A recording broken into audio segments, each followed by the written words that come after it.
এখানে কোরআন ও হাদিসের আলোচনা হয় ওটাকে বলা হয়, ওটা হলো পাড়ায় জান্নাহ, জান্নাতের টুকরো বেহেশতের বাগানে বসেছেন। হ্যাঁ, যেখানে কোরআন ও হাদিসের আলোচনা হয় বেহেশতের বাগানে বসেছেন। সাইয়াহিন ফারিস্তারা দুনিয়ায় ঘোরাঘুরি করে, এই রকম মজলিস দেখতে পেলে সাইয়াহিন ফারিস্তা হাজির হয়, উপস্থিত হয়। এখানে আল্লাহ রহমতের ফারিস্তা আছে, এখানে আলতু ফালতু কথা হয়নি। কোরআন হাদিসের আলোচনা যেখানে হয় সেখানে আল্লাহর সাইয়াহিন ফারিস্তা উপস্থিত হয়। জলসা যখন শেষ হয়ে যায় আমরা যে যার বাড়ি চলে যাই, আল্লাহর ফারিস্তা আল্লাহর কাছে চলে যাবে। সাইয়াহিন ফারিস্তা, আল্লাহ রব্বুল আলামিন জিজ্ঞেস করেন মিন আইনা জিতুম, ফারিস্তা কোথা থেকে আসছো বলো। ফারিস্তা বলতে থাকে অমুক জায়গা থেকে আসছি। আমার বান্দাকে কি অবস্থায় দেখে এসেছো? না আল্লাহ, তোমার বান্দারা কোরআন ও হাদিসের আলোচনা মন দিয়ে শুনছিল, মাঝে মাঝে ইউসাব্বিহুনাকা ওয়া ইউহাম্মিদুনাকা ওয়া ইউকাব্বিরুনাকা, সুবহানাল্লাহ, আলহামদুলিল্লাহ তাকবীর পড়েছিল, নারায়ে তাকবীর, আল্লাহু আকবার বলেছিল। আর কি করেছিল তারা? আখিরি মোনাজাত পর্যন্ত তারা ছিল কিনা? জি আল্লাহ ছিল। কি দোয়া করেছে? আল্লাহ তোমার বান্দা তোমার কাছে দোয়া চেয়েছে, আল্লাহ জাহান্নাম থেকে আল্লাহ পানাহ চাই, জাহান্নাম থেকে বান্দা পানাহ চেয়েছে। আল্লাহ বলতে থাকেন ফারিস্তারে, আমার বান্দা জাহান্নাম চোখে দেখেছে? লা এ রব্বি, না আল্লাহ দেখেনি। আল্লাহ বলছেন আমার বান্দা যদি জাহান্নাম চোখে দেখতো তারা কি করতো? আল্লাহ, তারা জিন্দেগিতে দাঁত বের করে হাসতো না, গুনার কাজ করতো না যদি জাহান্নাম দেখতো। তো জাহান্নাম না দেখে জাহান্নাম থেকে পানা চায়। আর কিসের আশা করেছিল? না জান্নাতের আশা করেছিল। জান্নাত দেখেছে তারা? লা এ রব্বি, না জান্নাত দেখেনি। আল্লাহ বলতে থাকেন ফারিস্তারে, তারা যদি জান্নাত দেখতো তাহলে তারা কি করত? আল্লাহ, তারা যদি জান্নাত চোখে দেখতো ওই জান্নাতে পৌঁছানোর জন্য প্রতিযোগিতা চালাতো।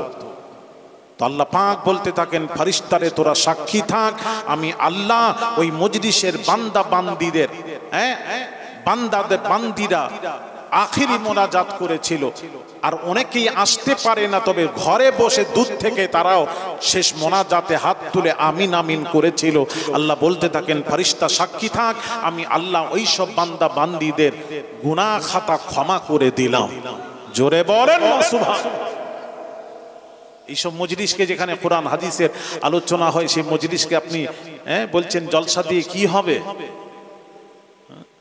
কি বলতে যাচ্ছেন খুলে বলুন না।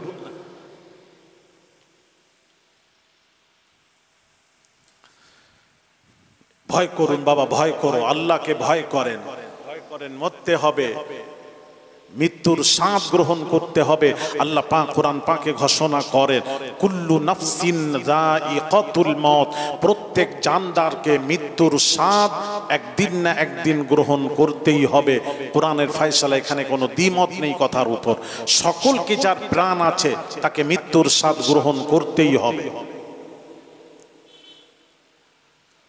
আল্লাহ পাক ওয়াজ করে বলেন কুল ইন্নাল মাউতাল্লাযী তাফিররুনা মিনহু ফাইন্নাহু মুলাকীকুম।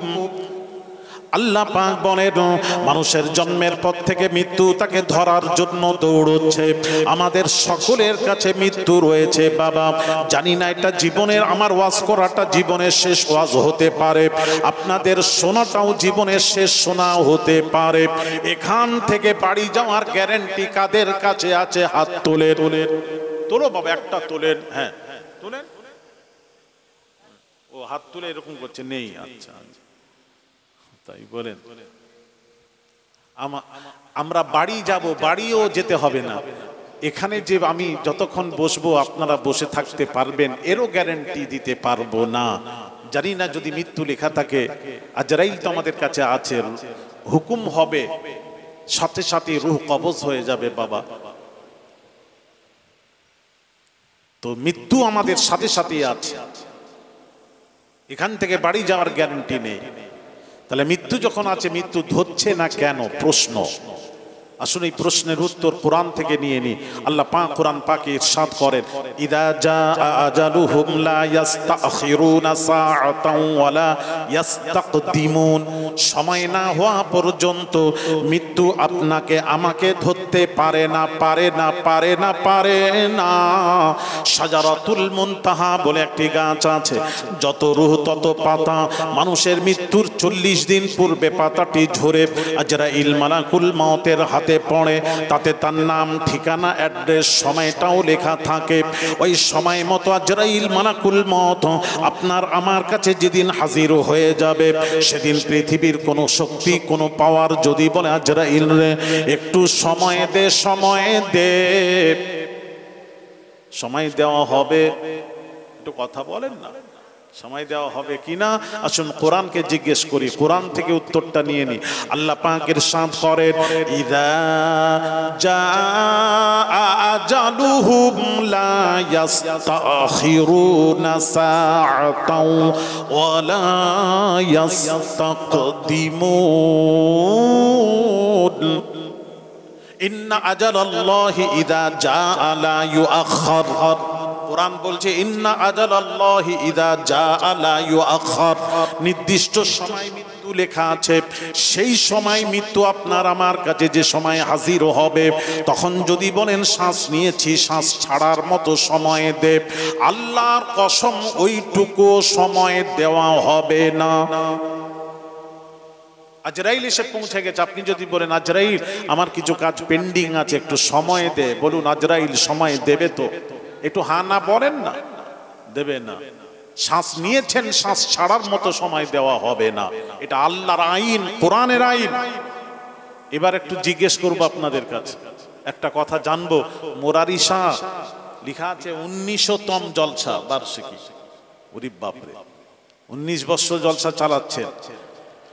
একটু কথা জিজ্ঞেস করবো আমি, নিশ্চয়ই আপনারা এর আগে পড়াশোনা করেছেন, ওয়াজ নাসিহাত শুনেছেন। বসিরহাট এলাকায়, উত্তর 24 পরগনায় ওয়াজ আলেম ওলামার অভাব নেই, ওয়াজ নাসিহা জলসার অভাব নেই, ইসালে সওয়াবের অভাব নেই।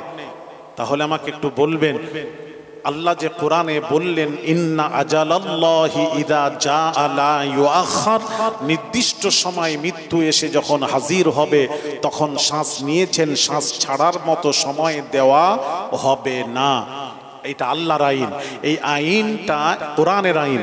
এই আইনটা কি সমস্ত পৃথিবীর সমস্ত সকলের জন্য? তো আরে কথা বলেন না, সকল মুসলমানদের জন্য, ও হিন্দুদের জন্য তো? হ্যাঁ, খ্রিস্টান, হিন্দু, দলিত, ঈসাই, খ্রিস্টান, পাদ্রী, শিখ, ঈসাই, যেই হোক, পৃথিবীর যার জান আছে, প্রাণ আছে, মৃত্যুর সময় হয়ে গেলে তাকে তার রূহ কবজ হয়ে যাবে, তখন আর সময় দেওয়া হবে না। এই আইনটা সকলের জন্য। যা বলেছেন ঠিকই বলেছেন, সকলের জন্য। তবে একটু পরিষ্কার হলো না। আলেম সমাজ যদি একটু পরিষ্কার করতো, তাহলে আপনারাও শিখে যেতেন। এখানে আমার একটু কথা আছে, এই আইনটা সকলের জন্য, আমিও স্বীকার করছি সকলের জন্য। তবে এখানে একটু তবে আছে, তবে একজন ছাড়া এই আইনটা সকলের জন্য সমান। একজন ছাড়া। কজন ছাড়া? একজন। একজনটা কে? আল্লাহ। আল্লাহর মৃত্যু আছে, জান প্রাণ আছে আল্লাহর। একজনটাকে আমার আপনার নবী, দয়াব নবী, রাহমাতুল লিল আলামিন ছাড়া এই আইন সকলের জন্য সমান। এটা হলো পরিপূর্ণ ব্যাখ্যা। নবীর জন্য আইন আলাদা, আর আমাদের জন্য আইন আলাদা। শরীয়তের বিধান নবীর জন্য আলাদা, আমাদের জন্য আলাদা।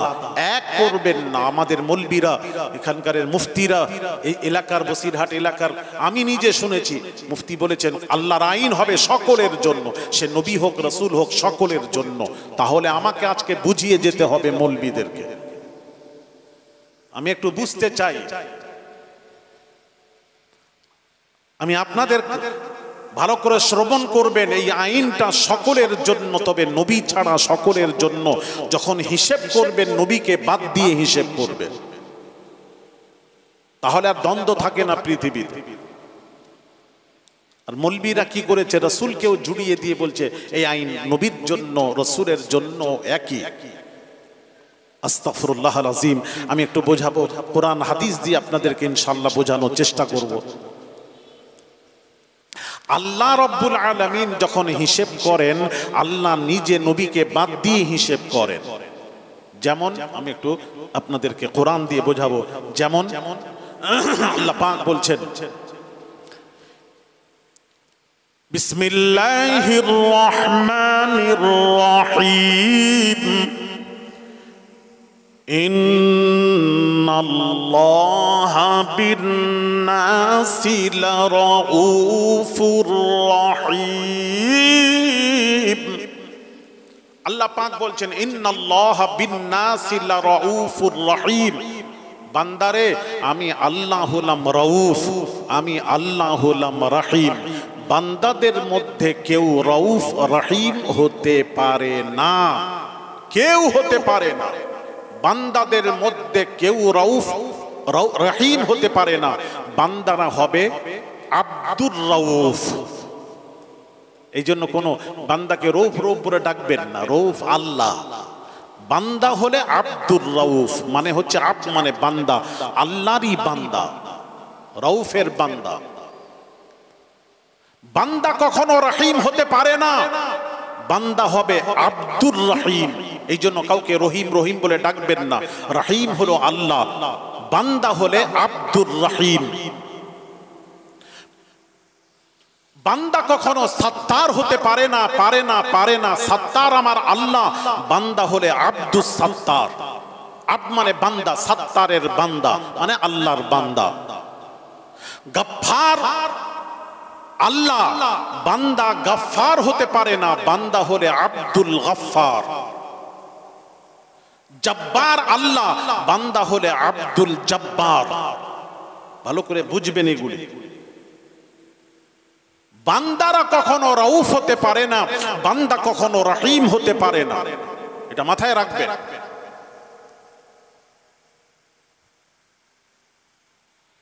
চা বালা, বাবা অনেক হয়ে গেছে, এতক্ষণ তুমি চা খাইয়েছো বাবা, যা করেছো, এবার তুমি বসে একটু ওয়াজ নসিহত শোনো। অন্যদিকে মন নিয়ে যাও না, কোরআন হাদিসের আলোচনার সময় অন্যদিকে মন নিয়ে যাবে না, অনুরোধ। এর উপর একটা ওয়াজ আছে, পরে শোনাবো, আমাকে যেতে দিন। একটু বসে ওয়াজ শুনেন মন দিয়ে। একটু চা খেলে মন অন্যদিকে চলে যাবে। চা খাবেন, মানা করব না, বাইরে গিয়ে খেয়ে আসুন।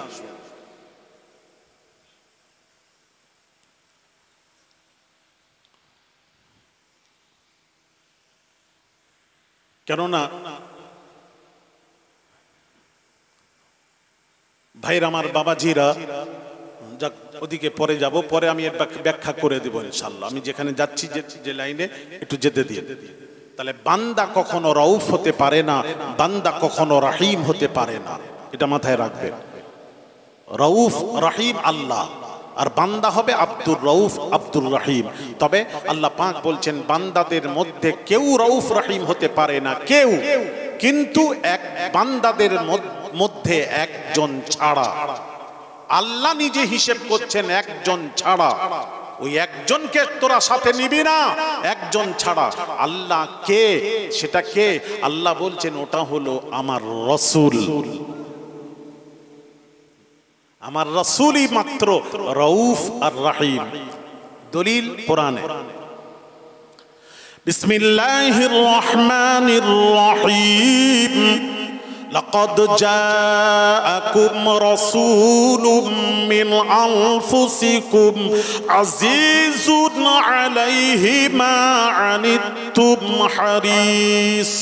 হারিসুন আলাইকুম বিল মুমিনিনা রাউফুর রহিম। জোরে বলুন আল্লাহু আকবার। আল্লাহ নিজে বলছেন আমি আল্লাহ রাউফুর রহিম, আর বান্দাদের মধ্যে আমার রাসূল হলেন রাউফুর রহিম। জোরে বলেন সুবহানাল্লাহ। দেখেন আল্লাহ নিজের রসুলকে বাদ দিচ্ছেন, হ্যাঁ আল্লাহ রসুলকে বাদ দিচ্ছেন, আপনি বাদ দেবেন না। আর আপনি রসুলকেও জুড়িয়ে বলছেন এই আইন সকলের জন্য। আল্লাহর আইন কখনো সকলের জন্য, নিশ্চয়ই সকলের জন্য, তবে সব সময় নবীকে বাদ দিয়ে হিসেব করবে। আমি বোঝাবো, একটা একটা করে বোঝানোর চেষ্টা করব। যেমন আল্লাহ পাক নিজের সম্পর্কে কি বলছেন একটু শুনে নিন। নিজের সম্পর্কে আল্লাহ পাক বলছেন কোরআন, আনাল হাক্কুল মুবিন। আল্লাহ পাক বলেন বান্দারে আমি আল্লাহ হাক্কে মুবিন, খুলা হুয়া হাক্কে মুবিন। আর বান্দাদের মধ্যে কেউ হাক্কে মুবিন হতে পারে না তবে একজন ছাড়া। আল্লাহ নিজে বলছেন একজন ছাড়া। আল্লাহ একজনটাকে আল্লাহ বলছেন ওটা আমার রাসূল। দলিল কোরআন, হাত্তা জাআহুমুল হাক্কু ওয়া রাসূলুম মুবিন। আল্লাহ বলেন আমি হাক্কে মুবিন আর আমার রাসূলও হলেন হাক্কে মুবিন। দেখছেন রাসূলকে বাদ দিয়ে হিসেব করছেন আল্লাহ, আমার রাসূলও হলো হাক্কে মুবিন। আল্লাহ বলছেন নিজের সম্পর্কে বলছেন ইন্নাল্লাহা আলা কুল্লি শাইইন শাহীদা। বান্দারে আমি হলাম আল্লাহ সাক্ষ্যদাতা। আল্লাহ নিজের সম্পর্কে বলছেন আমি আল্লাহ হলাম সাক্ষ্যদাতা, সকলের সাক্ষ্যদাতা আমি আল্লাহ। আর বান্দাদের মধ্যে একজন হলেন সাক্ষ্যদাতা। আল্লাহ কে? আল্লাহ কে? আল্লাহ বলছেন ওয়ায়াকুনার রাসূলু আলাইকুম শাহীদা। বান্দাদের মধ্যে আমার রাসূল হলেন সাক্ষ্যদাতা। জোরে জোরে বলুন। তাহলে রাসূলকে বাদ দিয়ে হিসেব করবেন, রাসূলকে এখানে জোড়াবেন না। এই জন্য আমি বলবো, একটু আলেম ওলামাদেরকে বলবো, সমাজকে বলবো, আমি আল্লাহর আইন আমাদের জন্য আলাদা, নবীর জন্য আলাদা। নবীকে আমাদের সাথে জোড়াবেন না। যেমন আমি একটা একটা করে বোঝাই। যেমন বাবাজি বলুন, আমাদের উপর 5 ওয়াক্ত নামাজ ফরজ। সমস্ত মুসলমান নর নারীদের উপর কয় ওয়াক্ত নামাজ ফরজ? 5 ওয়াক্ত। আর আমার নবীর জন্য 6 ওয়াক্ত নামাজ ফরজ ছিল। তাহলে আমাদের আইন নবীর আইন এক কোথায়? বলুন আপনারা বলুন, বোঝান আমাকে। আমাদের তো 5 ওয়াক্ত সমস্ত মুসলমানের জন্য, মুসলমান না নর নারীদের জন্য বাবাজি 5 ওয়াক্ত নামাজ ফরজ। আর রাসূলের জন্য 6 ওয়াক্ত নামাজ ফরজ ছিল। ফাতাহাজ্জাদ বিহি নাফিলাতান লাক, তাহাজ্জুদের নামাজটাও ফরজ ছিল নবীর জন্য। তাহলে নবীর আইন আলাদা, আমাদের আইন আলাদা, এক নয়। এটাই তো বোঝাচ্ছি, এটা একটু বোঝার চেষ্টা করুন ভাইরা আমার, বাবাজিরা। শুধু তাই নয়, মনোযোগ দেন। আচ্ছা বলুন তো দেখি, আরো বোঝাচ্ছি। বলুন, ইশা তো পড়ে নিয়েছি, এবার আমরা পড়ব ফজরের নামাজ। এই ফজরের নামাজের সময় মুয়াজ্জিন একটা কথা বলেন, আসসালাতু খায়রুম মিনান নাওম। আসসালাতু খায়রুম মিনান নাওম। সালাত মানে নামাজের অর্থ কি? সালাত মানে নামাজ, খায়ের মানে উত্তম, নাওম মানে ঘুম। সকল ঘুম হতে আল্লাহর নামাজ হলো উত্তম। এই জন্য ফজরে ঘুমিয়ে থাকলে তুলে দিন। ঘুম উত্তম নয়। কোন পীর সাহেব, হাজী সাহেব, গাজী সাহেব যদি ঘুমিয়ে থাকেন, এমনকি গাউসে পাক পীরানে পীর দস্তগীর আব্দুল কাদের জিলানী আল বাগদাদি, तमाम বিশ্বের ওলির বাদশা, তিনিও যদি ঘুমিয়ে থাকেন, নামাজ কাজা হওয়ার সম্ভাবনা যদি থাকে, আপনি গাউসে আজম, গাউসে পাককে আপনি আদবের সাথে নামাজের জন্য তুলে দিন।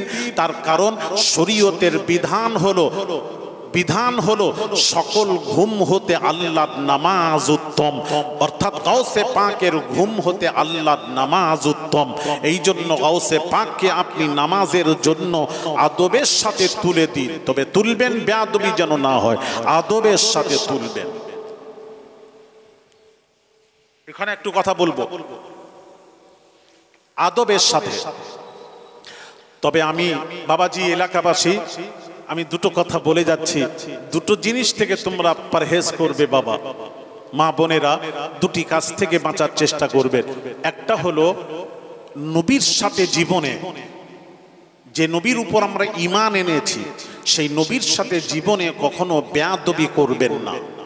এটা আমার অনুরোধ থাকবে আওলাদে রাসূল হিসেবে, পীরের আওলাদ হিসেবে আমি আপনাদেরকে হাত জোড়ো করে বলছি, বাবা মা বোনেরা, আমার নবীর সাথে বেয়াদবি করার দুঃসাহস কারোর সিনার মধ্যে যেন না আসে। কেন বলছি বোঝাচ্ছি। আমার নবীর সাথে বেয়াদবি করলে কি হবে ওটা বলছি। আর বেয়াদবি সাহাবীরা তো বেয়াদবি করেন, নবীর সাথে সাহাবীরা বেয়াদবি করেন। এক সাহাবী কথা বলতে গিয়ে তার আওয়াজটাই উঁচু আল্লাহর তরফ থেকে। এক একজন কথা বলেন আওয়াজ উঁচু, চিল্লে চিল্লে কথা বলে, মনে হয় যেন সে রেগে কথা বলছে, আসলে তার কথাটাই উঁচু। তো এক সাহাবীর আওয়াজটাই উঁচু, আমার নবীর সাথে কথা বলতে গিয়ে সাহাবীর আওয়াজটা দেখেন একটু উঁচু হয়ে গেল, ইচ্ছাকৃতভাবে নয়। হায় হায়, সাহাবীরা রাসূলের সাথে ইচ্ছা করে বেয়াদবি করবে, ইচ্ছাকৃতভাবে নয়। কথা বলতে গিয়ে সাহাবীর আওয়াজটাই তো উঁচু আল্লাহর তরফ থেকে, খালি নবীর আওয়াজের চেয়ে একটু উঁচু হয়ে গেল। আল্লাহর কসম, এটাও আমার আল্লাহ বরদাস্ত করেননি। ওহী নাজিল হয়ে গেল, কোরআন নাজিল হচ্ছে এই ব্যাপারে। আল্লাহ সতর্ক করছেন কাদেরকে? ঈমানদার যারা, তাদেরকে। যারা ঈমান নেই তাদেরকে নয়, যাদের ঈমান নেই তাদের নয়, যারা ঈমান এনেছো তাদেরকে আল্লাহ সতর্ক করছেন। কি? কোরআন নাজিল হয়ে গেল, ইয়া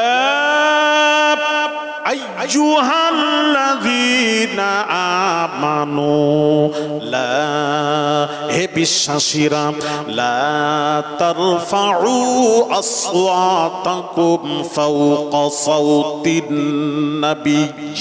আল্লাহ পাক বলেন, তোমরা যখন নবীজির সাথে কথা বলবে, হে বিশ্বাসীরা ঈমানদারেরা, তোমরা যখন নবীজির সাথে কথা বলবে, তোমাদের আওয়াজটা নবীজির আওয়াজের চেয়ে, ফাওকা মানে উঁচু, সাউত মানে আওয়াজ, নবী মানে নবী, নবীর আওয়াজের চেয়ে তোমাদের আওয়াজটা উঁচু না হয়, উঁচু না হয়, উঁচু না হয়। আল্লাহ বলছেন উঁচু না হয়। তারপর আল্লাহ পাক বলেন, ওয়ালা তাজহারু লাহু বিল কওলি কাজহারি বা'দিকুম লিবা'দিন। আল্লাহ পাক বলেন, এক অপরের সাথে যেভাবে কথাবার্তা বলো, এক অপরকে যেভাবে সম্বোধন করো, ভাই ভাইকে বলে এই ভাই এদিকে আয়, এই ভাই এইদিকে আয়, খবরদার আমার রাসূলের সাথে ওইভাবে সম্বোধন করবে না। আমার নবীকে ভাই বলে ডাকবে না, ডাকবে না, ডাকবে না। এক শ্রেণীর আলেমরা কি বলছে শুনুন, ওয়া ইন তাইফাতানি মিনাল মুমিনিন, নবীকে বড় ভাই বলে, আর দলিল দেয় কোরআনের, ওয়া ইন তাইফাতানি মিনাল মুমিনিন ইকতাতালু ফাআসলিহু বাইনাহুমা ফাইন বাগাত ইহদাহুমা আলাল উখরা ফাকাতিলুল লাতী তাবগী হাত্তা তাফিআ ইলা আমরিল্লাহ ফাইন ফাআত ফাআসলিহু বাইনা بالعدل واقسطوا ان الله يحب المقسطين انما المؤمنون اخوه। মুমিন মুসলমান সম্পর্ক হলো ভাই ভাই। সুতরাং নবীও মুমিন, নবী আমাদের বড় ভাই। জোরে বলুন, জোরে বলুন সুবহানাল্লাহ। নবী বড় ভাই, সুবহানাল্লাহ। কি জানি বাবা, এই মুরারিশিতে শুনলাম নবী বড় ভাই বলে, সুবহানাল্লাহ। এ তো বললেন তো আপনারা।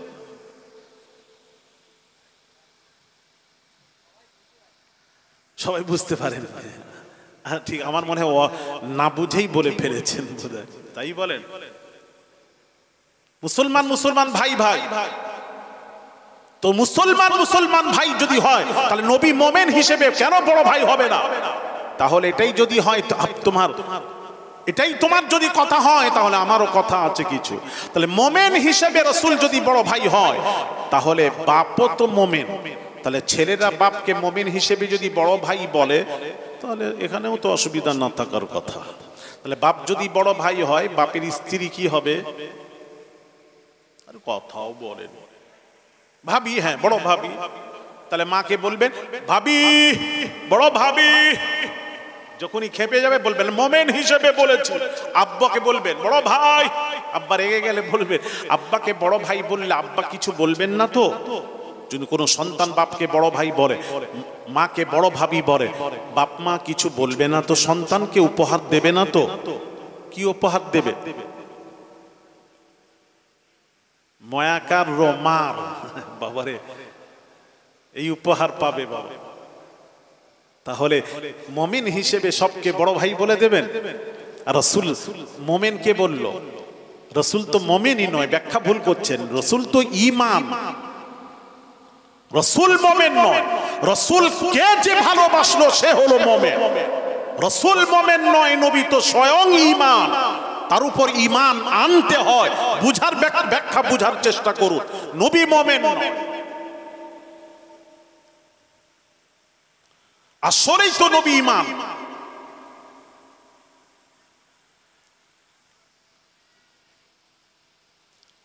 ভাইরা আমার, বাবাজিরা, তাহলে রাসূলকে যদি বড় ভাই বলেন কি হবে? আল্লাহ কোরআনে বলেছেন, ওয়ালা তাজহারু লাহু বিল কওলি কাজাহরি বা'দিকুম লিবা'দিন। এক অপরকে যেভাবে তোমরা নাম ধরে ডাকাডাকি করো, যেভাবে সম্বোধন করো, চাচাকে ভাতিজা, চাচাকে চাচা বলে ডাকে, চাচা ভাতিজাকে ভাতিজা বলে ডাকে, ভাই ভাইকে ভাই বলে ডাকে, মালিক রাখালকে রাখাল বলে ডাকে, খবরদার আমার রাসূলকে ওইভাবে সম্বোধন করবে না। আর আজকাল সেই রাসূলকে বলছে কাউবয় ছিলেন, কাউবয়। আস্তাগফিরুল্লাহ আযীম। আমার রাসূলের সাথে কথা বলতে গেলে কত আদবের দরকার জানেন? ও মিয়া শুনেন না, অন্য নবীর উম্মাতেরা যত নবী এসেছে, অন্য নবীর উম্মাতেরা নিজের নবীর নাম ধরে ধরে ডেকেছিল।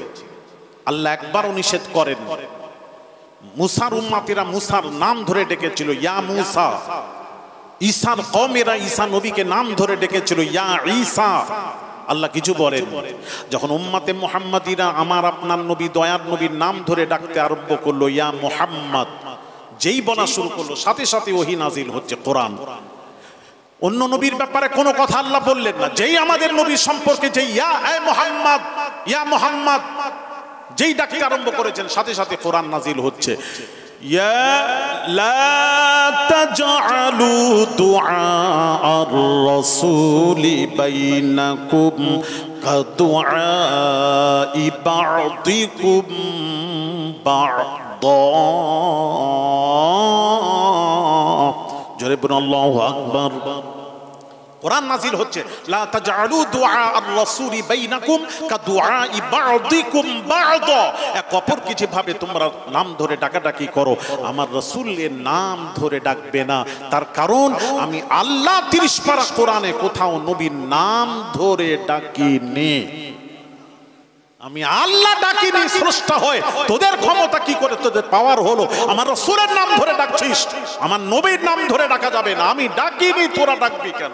নাম ধরেও ডাকা নিষেধ করে দিয়েছেন আল্লাহ। কি বলছেন আপনি? যাক, অনেক কথা আছে, আমি অনেক কথা আছে, যাক আমি একটু ইঙ্গিত করে যাব। মোরার এলাকাবাসী আকীদা ঠিক করুন, ঈমান ঠিক করুন, বোঝার চেষ্টা করুন, কোরআন হাদিসকে বোঝার চেষ্টা করুন। খবরদার, এই জন্য রাসূলের আইন আলাদা। রাসূলের সাথে যদি এইভাবে সম্বোধন করেন, ভাই বলে দেন, সাধারণ মানুষের মতন আপনি মনে করে, কাউবয় যদি বলে দেন, রাখাল ছিল, বাগাল ছিল, বকরি চড়াতেন, এইভাবে সম্বোধন যদি করো, চড়াতেন আপনি, কিন্তু এইভাবে সম্বোধন করা যাবে না, যাবে না, যাবে না। যদি করেন, পৃথিবীর কোন মানুষ যদি এইভাবে করে, তাহলে কি হবে? কোরআন বলছে কি হবে? আনতাহবাতা আমালুকুম ওয়া আনতুম লা তাশউরুন। আল্লাহ পাক বলছেন, নবীর সাথে যদি বেয়াদবি হয়ে যায়, আমি আল্লাহ তোদের সব আমল পণ্ড বরবাদ করে দেব, সব আমল বরবাদ করে দেব। ওয়া আনতুম লা তাশউরুন, তোরা টেরও পাবি না, বুঝতেও পারবি না আমল কিভাবে শেষ হয়ে গেল। এখানে সমস্ত মুহাদ্দিস মুফাসসিররা লিখেছেন, আমল বরবাদ হওয়ার অর্থ হলো যার ঈমান থাকে না, তার আমল বরবাদ হয়ে যায়। অর্থাৎ রাসূলের সাথে বেয়াদবি করলে ঈমান থাকে না, থাকে না, থাকে না।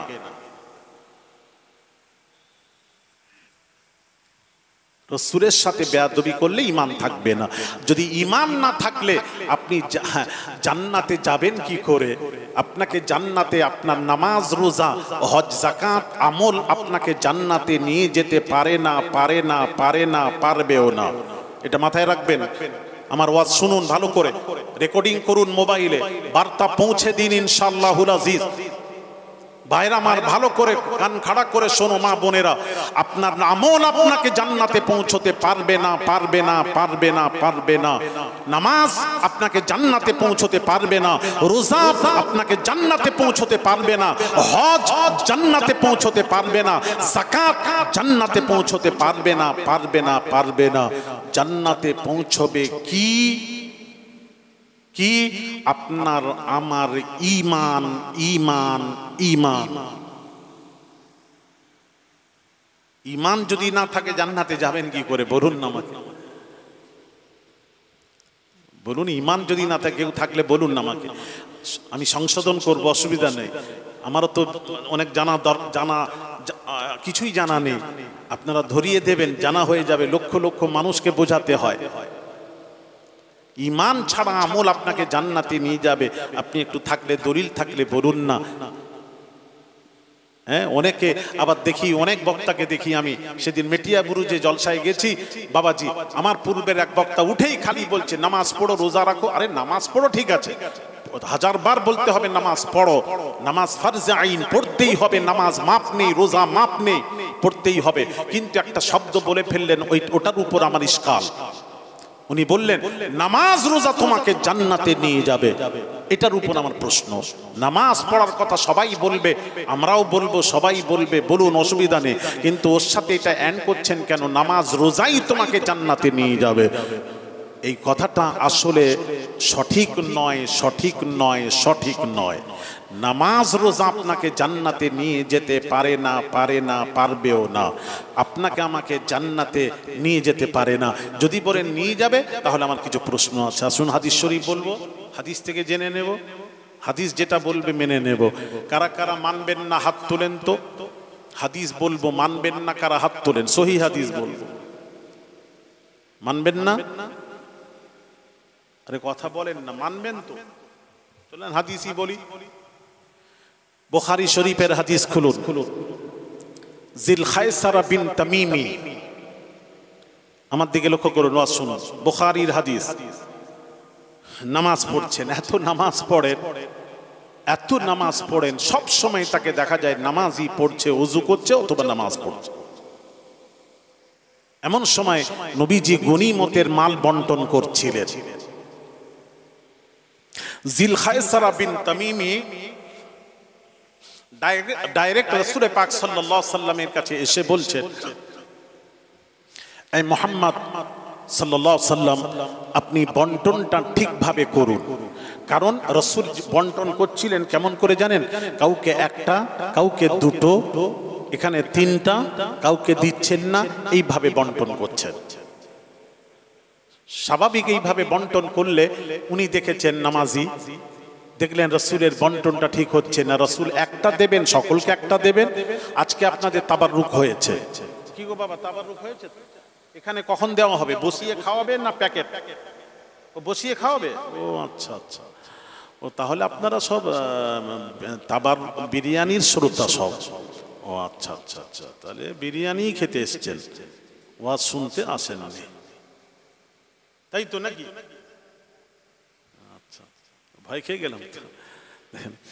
আচ্ছা বিরিয়ানি, আচ্ছা অনেক সময় অনেক জায়গায় প্যাকেট দেওয়া হয়, এখানে নাকি বসিয়ে খাওয়ানো হবে। যাই হোক, আচ্ছা প্যাকেট দিতে দিতে একজন বাড়ছেন, যিনি বন্টন করছেন, প্যাকেট দিচ্ছেন, সবাইকে একটা একটা দিচ্ছেন।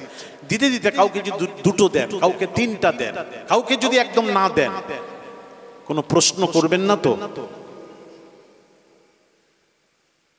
স্বাভাবিক প্রশ্ন হবে যে যে বাঁটবে তাকে আপনি বলবেন, এই ভাই তুই ওকে দুটো দিলে আমাকে একটা দিচ্ছিস, ওখানে তিনটা দিচ্ছিস, 3 প্যাকেট, আমাকে 1 প্যাকেট কেন? দে আমাকে 3 প্যাকেট দে, দিলে 3 প্যাকেট দে। আপনিও বলবেন, আমিও থাকলে বলবো। আর যাকে দিচ্ছে না সে কি বলবে? ভাই আমি কি অপরাধ করলাম? সবাইকে দিচ্ছ, আমাকে দিচ্ছ না কেন? প্রশ্নের উপর প্রশ্ন, স্বাভাবিক। তো নবী গনিমতের মাল বন্টন করছেন, একটু শুনবেন। কাউকে একটা, কাউকে দুটো, কাউকে তিনটা, আর একে দিচ্ছেন না, কাউকে দিচ্ছেন না, এইভাবে বন্টন করছেন। এই যে নামাজিটা দেখলো নবীর বন্টনটা ঠিক হলো না, আর একই বন্টন হচ্ছে যে উনি বাঁটবেন, যখন বন্টন করবেন সকলকে সমান নজরে দেখতে হবে, কাউকে দেবে না, কাউকে দেবেন না, আর দিলে সকলকে সমানভাবে দিতে হবে, এটা সিস্টেম। ও আচ্ছা, ও ডাইরেক্ট নামাজ ছেড়ে দিয়ে এসে নবীকে বলছেন বন্টনটা ঠিকভাবে করবেন, বলে দিয়ে আবার ঘুরে গিয়ে আবার নামাজে দাঁড়িয়ে গেলেন। অসুবিধা নেই তো?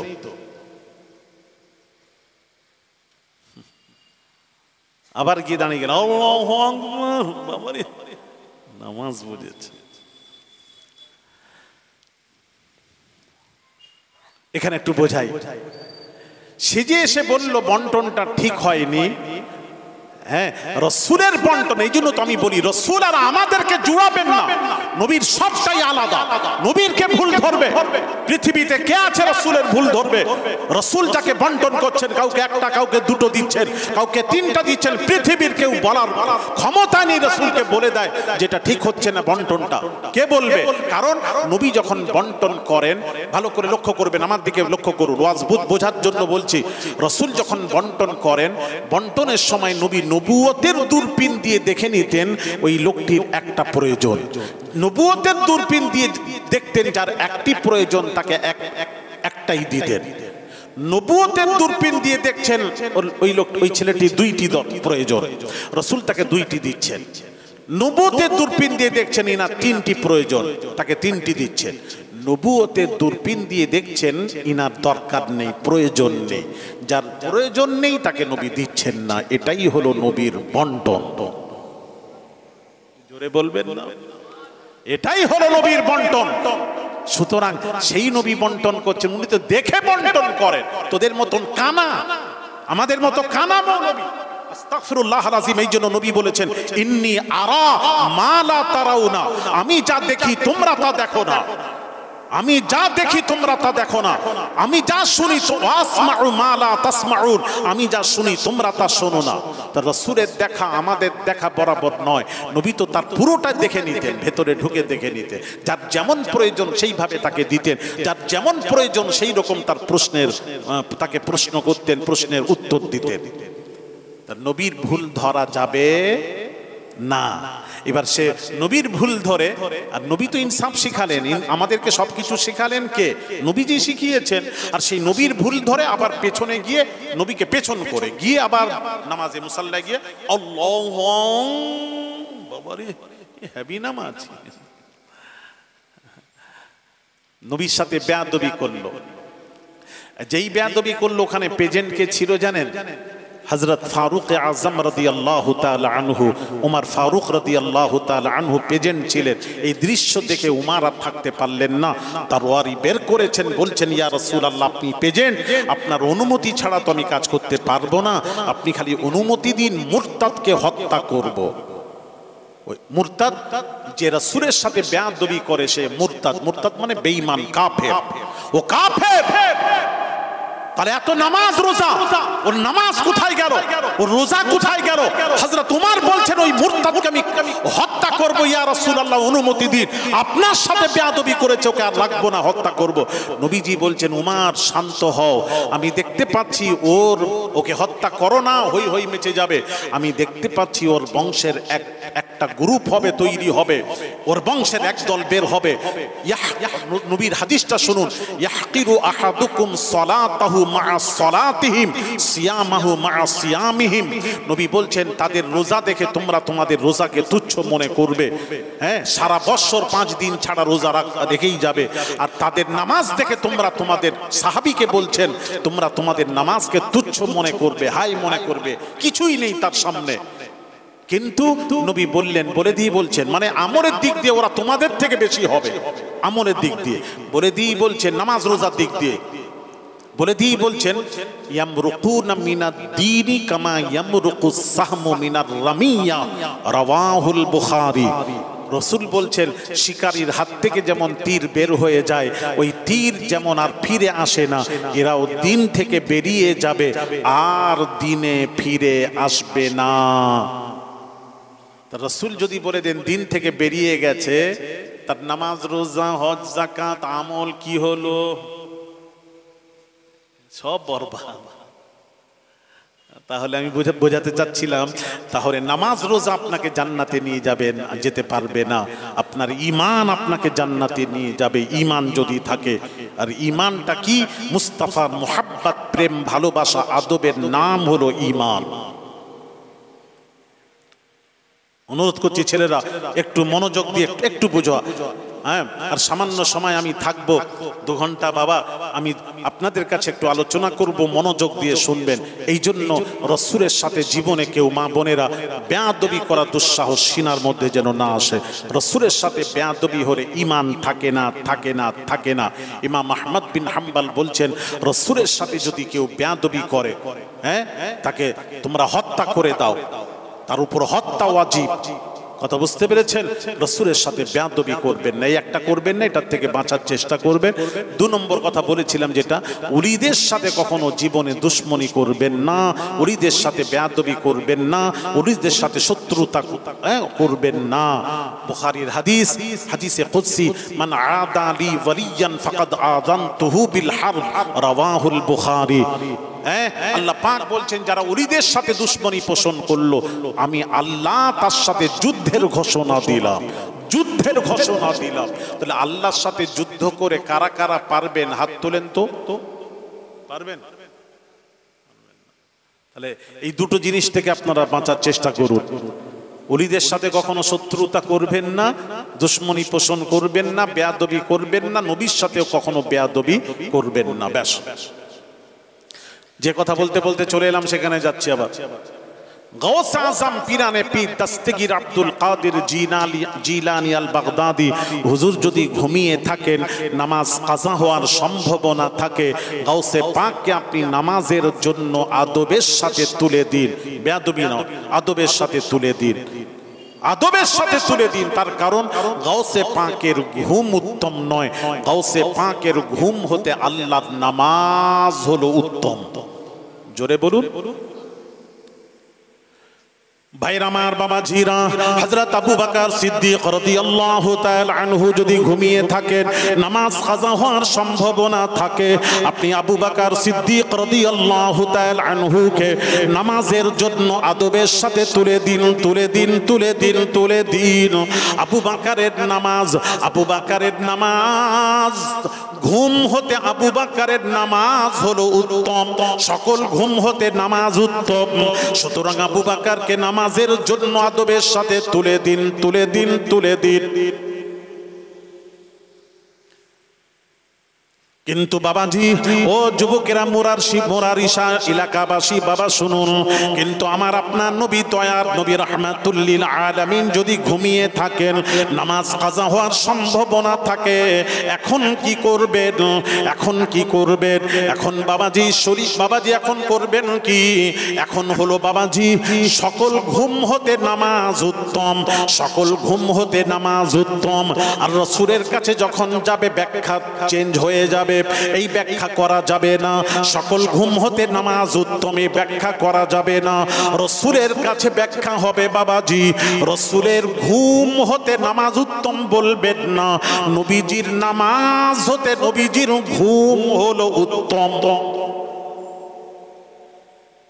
সকল ঘুম হতে নামাজ উত্তম, আর নবীজির নামাজ হতে নবীজির ঘুম উত্তম। এই জন্য নবী যদি ঘুমিয়ে থাকেন, নবীজিকে নামাজের জন্য ঘুম থেকে তোলা যাবে না, যাবে না, যাবে না। এইবার একটা প্রশ্ন আসতে পারে যে সকল ঘুম হতে নামাজ উত্তম, এটা শরীয়তের বিধান, আস-সালাতু খায়রুম মিনান নাওম, সকল ঘুম হতে নামাজ উত্তম, এটা শরীয়তের বিধান। আর নবীর নামাজ হতে, নবীর ঘুম হতে নামাজ উত্তম কেন? কেন? কেন? একটা প্রশ্ন রয়ে গেল। কেন? কেউ যদি জিজ্ঞেস করে চা দোকানে কালকে, আপনারা উত্তর কি দেবেন? কেন নবীর নামাজ হতে নবীর ঘুম উত্তম? কেন? কেনর একটা উত্তর আছে। এই উত্তরটা দয়া করে মুরারিশা এলাকাবাসী আপনাদের কাছে জানতে চাই, দয়া করে একটু উত্তরটা দেবেন।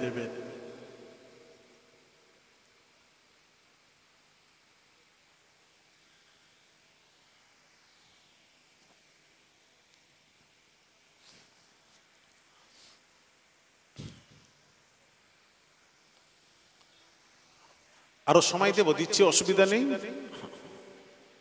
তবে উত্তরটা দিতে হবে।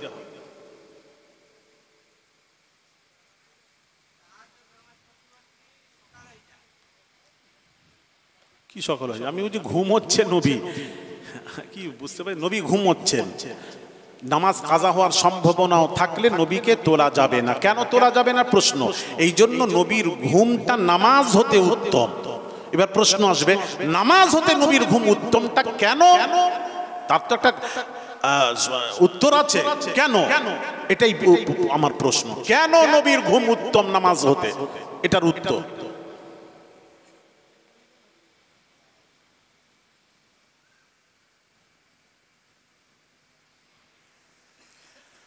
থাক, মোটামুটি আপনারা জেনে রাখবেন।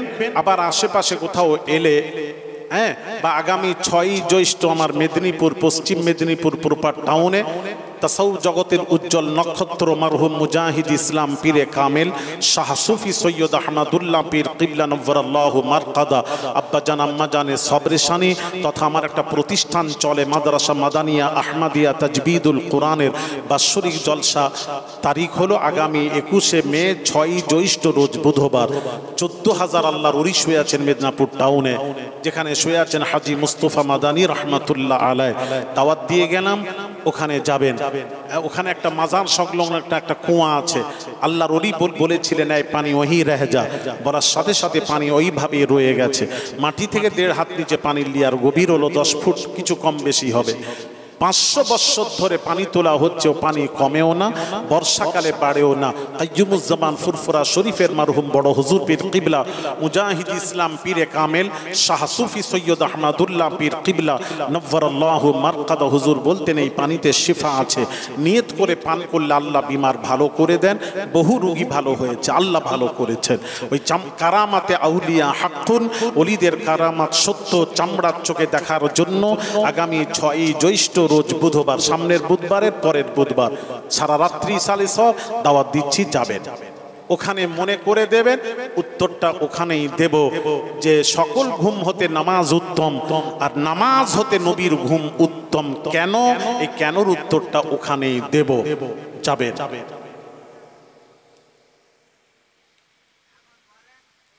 আপনি একা শুনবেন তো, আমার নামার পর আপনি আমার কাছে যাবেন, আমি কই তো কেউ কথা বলছেন না,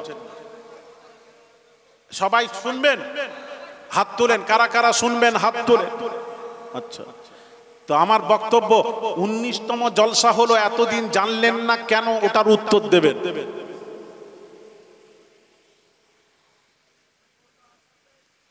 আচ্ছা, একটা আসেনি, ছেড়ে দিলাম, আরো জিজ্ঞেস করবো, দাঁড়ান, একটা ছেড়ে দেন, উত্তরটা আমি দিয়ে দিই।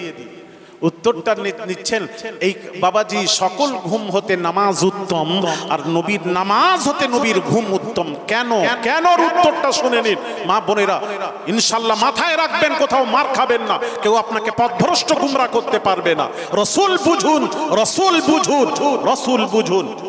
ভাইরা আমার, বাবাজিরা, মা বোনেরা, এলাকাবাসী, মুরারিব শাহ এলাকাবাসী ভালো করে কান খাড়া করে শুনুন। ভাইরা আমার, বাবাজিরা,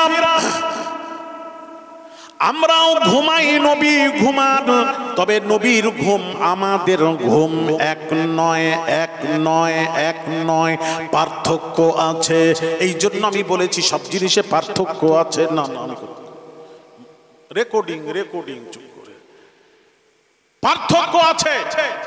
কি পার্থক্য বোঝাচ্ছি, সকলের সাথে নবীকে জোড়ান কেন, ওটাই তো আমার বক্তব্য, ওটাই তো বোঝাতে এসেছি। আমি গোটা ভারতবর্ষ, বাংলাদেশে 65 দিন সফর থাকে এই গুনাহগারে। প্রতিদিন আমার আল্লাহ কোরআন সিনায় আছে, আমি আল্লাহকে হাজির নাজির করে বলছি, প্রতিদিন জলসা, একদিন বসার সুযোগ হয় নাই গুনাহগারে। বড় বড় আলেম ওলামা মুহাদ্দিস থাকে, আমি খুব বলি, আপনাদেরকেও বলে যাচ্ছি, এগুলো আলেমরা কেন বলে না, কেন জানাই না, আপনাদের জানানো দরকার। সকল ঘুম হতে নামাজ উত্তম, নামাজ হতে নবীর ঘুম উত্তম। কেন? ঘুমের মধ্যে পার্থক্য আছে, পার্থক্য আছে। আমাদের ঘুম আর নবীর ঘুম কি পার্থক্য? আমাদের ঘুমে শয়তান নাজিল হয়, শয়তান নাজিল হয়। এই জন্য উল্টো পাল্টা স্বপ্ন দেখি, স্বপ্ন দেখলে ফরজ গোসলের প্রয়োজন হয়ে যায়। তাহলে আমাদের ঘুমে শয়তান নাজিল হয় আর নবীজির ঘুমে ওহী নাজিল হয়। জোরে বলেন সুবহানাল্লাহ। তাহলে নবীর ঘুম আমাদের ঘুম এক। একটু কথা বলেন, ও কথা বলবেন না তো, একটু জোরে বলুন না। আচ্ছা, বিরিয়ানি খাওয়ার পর তখন না হয়, তখন তো আর থাকবো না আমি, তখন আর জোরে চিল্লালেও তো আর শুনেও লাভ নেই। এখন একটু বলেন না, নবীর ঘুম আমাদের ঘুমের মধ্যে পার্থক্য কি? নবী আমাদের ঘুমে শয়তান নাজিল হয় আর নবীজির ঘুমে ওহী নাজিল হয়। জোরে বলেন। এই জন্য আপনি যদি নবীকে তুলতে যান, খোদা না খাস্তা ওই সময় যদি ওহী নাজিল হয়, আপনি তো, আমি বুঝতে পারছি না, আমি তো আর দেখতে পাই না, আমরা ওহী কিভাবে নাজিল হয় আমরা তো জানতে পারি না। যদি তুলে দিই আর ওই সময় যদি ওহী নাজিল হয়, তাহলে ওহী বন্ধ হয়ে যাবে। যার কারণে নবীর আইন হলো, আমার নবী যদি ঘুমিয়ে থাকে, নবীকে ঘুম থেকে তোলা যাবে না, যাবে না, যাবে না। একটু জোরে। নবীর ঘুম আমাদের ঘুম আলাদা। এই জন্য তো বলছি বাবাজি, একটু বলি ভাইয়েরা আমার, বাবাজিরা, আচ্ছা বলুন, আমরা ওযু অবস্থায় যদি ঘুমিয়ে পড়ি, ওযু অবস্থায় যদি ঘুমিয়ে পড়ি, টেক লাগিয়ে বা বালিশে মাথা দিয়ে চোখ লেগে গেল, ঘুমিয়ে গেলাম, ওযু ছিল, তো ঘুম থেকে উঠে আমি যদি একদম ওযু ছাড়া নামাজ যদি পড়ি, নামাজ হবে তো? কেন? আমার তো ওযু অবস্থায় তো ঘুমিয়েছি, আমার তো ওযু আছে, হ্যাঁ ঘুমিয়েছি, একটু চোখটা লেগে গেছে।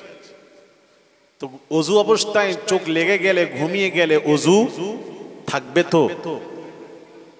হ্যাঁ, নষ্ট হয়ে যায়। সবাই বলেন না, ওযু থাকে, ওযু কি হয়? নষ্ট হয়ে যায়। তাহলে পুনরায় নামাজ পড়তে গেলে আবার ওযু করে নামাজ পড়তে হবে, রাইট?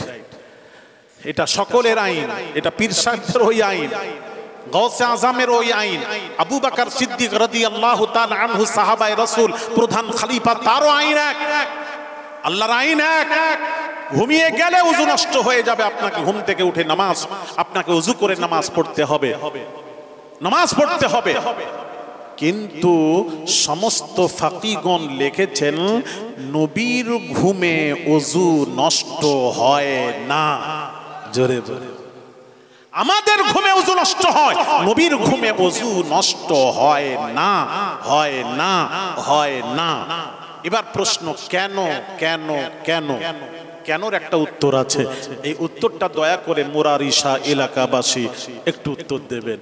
কি কারণে নবীর ঘুমে ওযু নষ্ট হয় না? একটা তো কারণ থাকবে, ওই কারণটা আপনারা বলবেন তাড়াতাড়ি। আরে কেন বলতে পারবেন না? আপনার জীবনে ওয়াজ এই প্রথম শুনছেন নাকি? যদি বলেন জীবনের প্রথম শুনছি, তাহলে আমি বলে যাচ্ছি, একটা প্রশ্ন করব না। আর যদি বলেন জীবনে কত ওয়াজ শুনেছি, তাহলে আপনারা বলবেন। তাহলে আমাকে ডাকেননি কেন?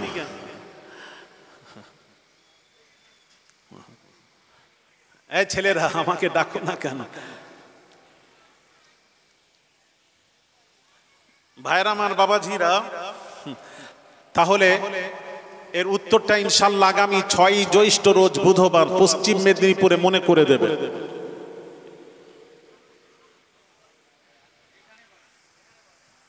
না না, সবাই না বললে আমি কিন্তু বলতে পারবো না, এখানেই শুনবেন। ও, এর আগে কিন্তু শুনেননি আপনারা, তাহলে এগুলি জানার দরকার আছে না নেই? কবে জানবেন? আচ্ছা শুনেন, আসুন হাদিস থেকে দলিল দিয়ে দিই।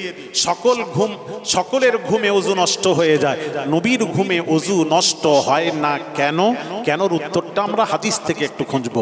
বুখারী শরীফে গিয়ে দেখলাম নবীজির পাক জবানের পাক কথা, নবী বলছেন, আইনাইয়া তানামানি ওয়ালা ইয়ানামু কলবি, রাওয়াহুল বুখারী।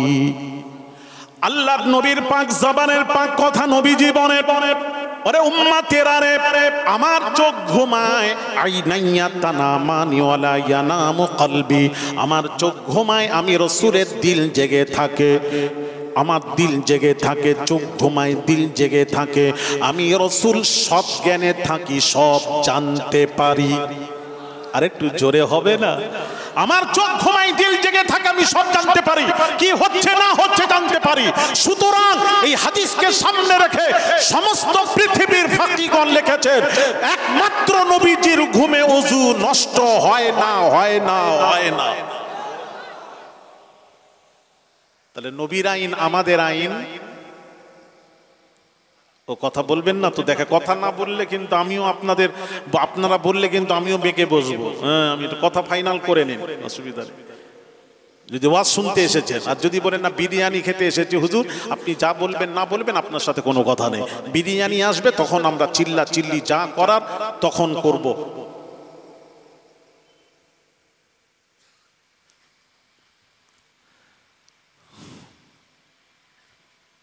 ভাইরা আমার, বাবাজিরা, তাহলে নবীর ঘুম, নবী বলছেন, নবীর ঘুম সম্পর্কে বলছেন, আমার চোখ ঘুমায়, দিল জেগে থাকে, আমি সৎ জ্ঞানে থাকি, সব জানতে পারি। আর আমরা ঘুমালে চোর চুরি করে নিয়ে চলে গেলেও টের পাইনি। অনেকের ঘুম এমন আছে, ঘুমিয়ে থাকলে যদি লুঙ্গি পরে ঘুমায়, লুঙ্গিও যদি খুলে নিয়ে চলে যাও তাও টের পায় না। আরে কথা বলে না কেন? কথা বলছেন না? হ্যাঁ গো, লুঙ্গিও উঠে যায়, মাথায় উঠে যায়, ঘুমায়, কিচ্ছু খবরই নেই, মনে একদম বেহোশ ঘুমাচ্ছে। তাহলে আমাদের ঘুম, আর নবী বলছেন আমার চোখ ঘুমায়, দিল জেগে থাকে, সৎ জ্ঞানে থাকি, সব জানতে পারি।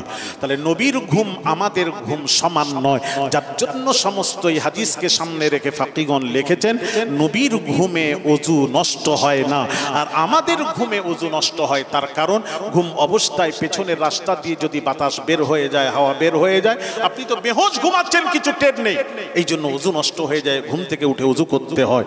আর আমার নবীর ঘুমে ওযু নষ্ট হয় না।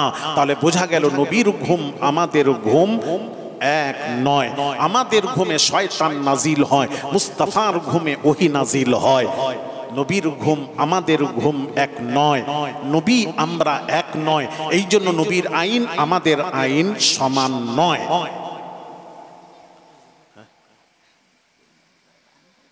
আবার আমাকে তো বললো তো আমাকে করতে হবে না, একজন করবে।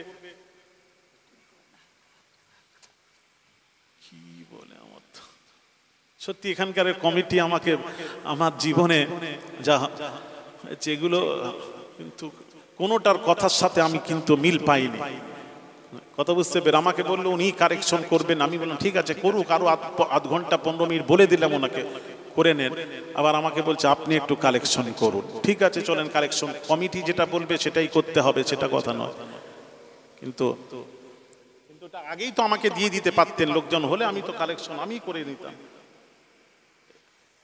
আমি কবে বলেছিলাম কালেকশন করব? সেইভাবে হয়নি তো, আমি থাকবো, আসবে, তোমরাও তো জানো, আমাকে চিনলে না বোধহয়, তোমরা আমাকে চিনো না, দাওয়াত করে ফেলেছো যে হুজুর আওলাদে রাসূল আসবে, লোকজন আসবে, হ্যাঁ শেষে তাহলে ওনাকে একটু আগে দিয়ে একটু সময় একটু করে দিয়ে আমাকে তো আগেই তুলতে পারতে, সেই তো আমার তো দেরি হয়ে গেল। ভাইয়ের আমার, বাবাজিরা, যাক আমি যে কথা বলছিলাম বাবাজি, তাহলে নবীর আইন আমাদের আইন এক নয়, পার্থক্য আছে বাবাজি। এটাই এই জন্য বলছি পার্থক্য আছে। আরো কি পার্থক্য বাবাজি একটু বোঝাই, দু একটা বলে আমি এবার আমার কালেকশনের দিকে চলে যাব। বাবাজি, নবীর বিধান আমাদের বিধান এক নয়, নবীর আইন আমাদের আইন আলাদা। যেমন বাবাজি এদিকে তাকান, আমার দিকে তাকান, লোকজন সব সামনে জায়গা আছে, সামনের দিকে চলে আসো বাবা, সামনের দিকে। বিরিয়ানি দেওয়া হবে, তাড়াতাড়ি আসুন, সামনে জায়গা খালি আছে, বিরিয়ানি এবার তৈরি রেডি, চলে আসেন, তাড়াতাড়ি আসুন। ভাইরা আমার, বাবাজিরা, দেখেন আমরা কোরআন শরীফ তেলাওয়াত করলে তেলাওয়াতের শুরুতে কি পড়তে হয় ওটাও বলতে পারবেন না? কোরআন শুরু করবেন, শুরুতে প্রথমে কি পড়তে হয়? হ্যাঁ, আউযু বিল্লাহি মিনাশ শাইতানির রাজীম, তারপর বিসমিল্লাহির রহমানির রহিম। ঠিক আছে। তো কথা হলো আউযুবিল্লাহ আমাদের পড়তে হয়, আউযুবিল্লাহ পড়তে হয়। আর আমার নবীর যখন কোরআন তেলাওয়াত করতেন, এটা আমাদের আইন, আমাদের আইন। যখন কোরআন শুরু করবে আউযুবিল্লাহ থেকে শুরু করো, আমাদের আইন। আর নবীর আইন হলো নবী বিসমিল্লাহ দিয়ে কোরআন শুরু করতেন, বিসমিল্লাহ পড়তেন। নবীর জন্য আউযুবিল্লাহ নয়, আউযুবিল্লাহ নয়, নবীর জন্য তাআউয নয়, নয়, নয়। এবার আমাদের জন্য তাআউয কেন, নবীর জন্য নয় কেন? উত্তরটা আজকে দিয়ে যাই। বাবাজি, আউযু বিল্লাহি মিনাশ শাইতানির রাজিম কেন পড়তে হয়? প্রত্যেক মানুষের কাছে 10টি করে শয়তান আছে। কয়টি করে? 10টি করে। পৃথিবীতে যত মানুষ 10 গুণ বেশি শয়তান, তাহলে প্রত্যেক মানুষের কাছে 10টি করে। এই জন্য আগে এর অর্থ হলো আউযু বিল্লাহি মিনাশ শাইতানির রাজিম, বিতাড়িত শয়তান মারদুদ থেকে আগে পানা চাও, তারপর আল্লাহর নামে শুরু করো। বিসমিল্লাহির রহমানির রহিম, আল্লাহর নামে শুরু করো, যিনি রহমান রহিম, রহম করনে ওয়ালা মেহেরবান। আগে শয়তানকে তাড়াও। আমাদের কাছে শয়তান আছে তাই আউযুবিল্লাহ, আর আমার নবীর কাছে শয়তান নেই যার জন্য বিসমিল্লাহ। আমার নবীর কাছে শয়তান নেই, বুখারীর হাদিস। এই জন্য নবীজির পাক জবানের পাক কথা নবী বলেন, মান রাআনি ফিল মানামি ফাকাদ রাআল হক লা ইয়াতামাসসালু শাইতানু বি, রাওয়াহুল বুখারী। বুখারীর হাদিস, রাসূল পাক সাল্লাল্লাহু আলাইহি ওয়াসাল্লাম হুজুর ইরশাদ করেন, মান রাআনি ফিল মানাম, যে ব্যক্তি আমাকে স্বপ্নে দেখলো, স্বপ্নে দেখলো।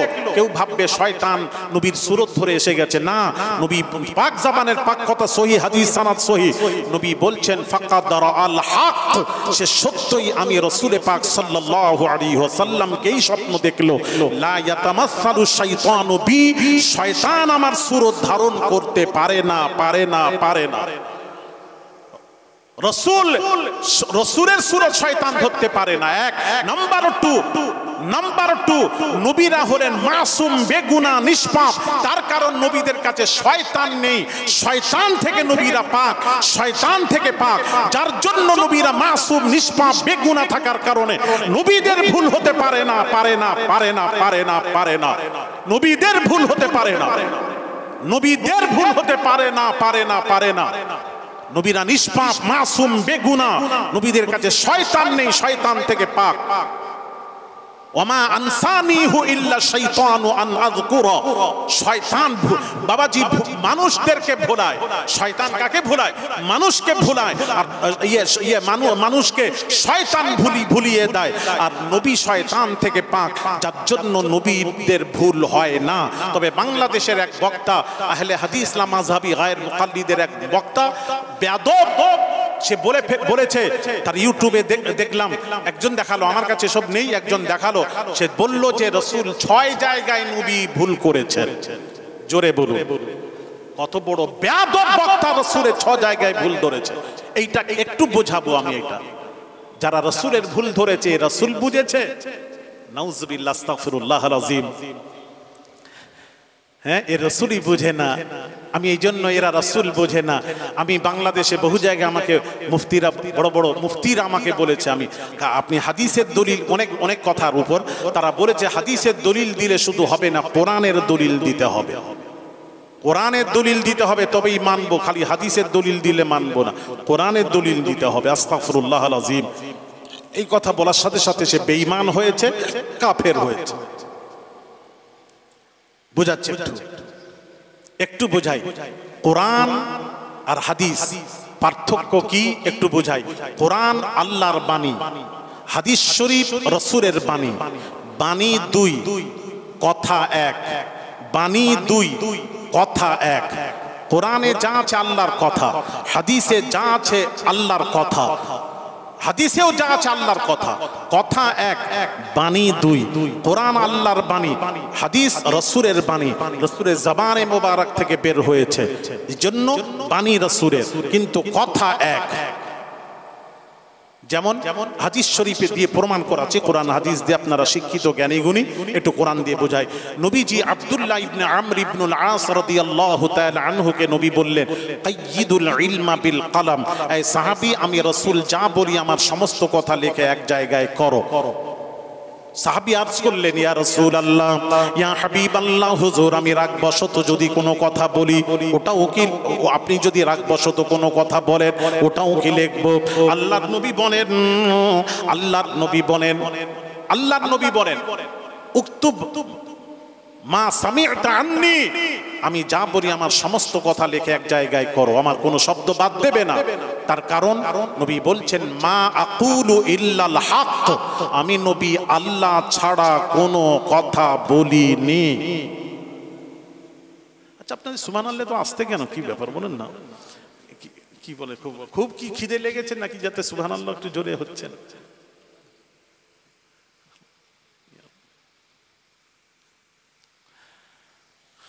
আর খাবার যখন আসবে, যখন যদি এর থেকে জোরে যদি চিল্লান আপনারা, তখন দেখবেন কিন্তু খবর আছে। একদম কথা বলবেন না খাবার যখন আসবে,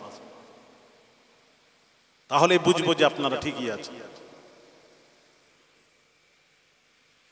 নবী বলছেন, মা কুলু ইল্লাল হক, আমি নবী আল্লাহ ছাড়া কোনো কথা বলিনি। এটা হাদিস। হাদিসের উপরের কিতাব কুরআনুম মাজিদ, আল্লাহর কোরআনে কি আছে একটু দেখে নি। আল্লাহ পাক নবী সম্পর্কে বলছেন, ওয়া ইয়ানতিকু আনিল হাওয়া, আমার নবী নিজের বাঁধানো কোনো কথা বলেননি।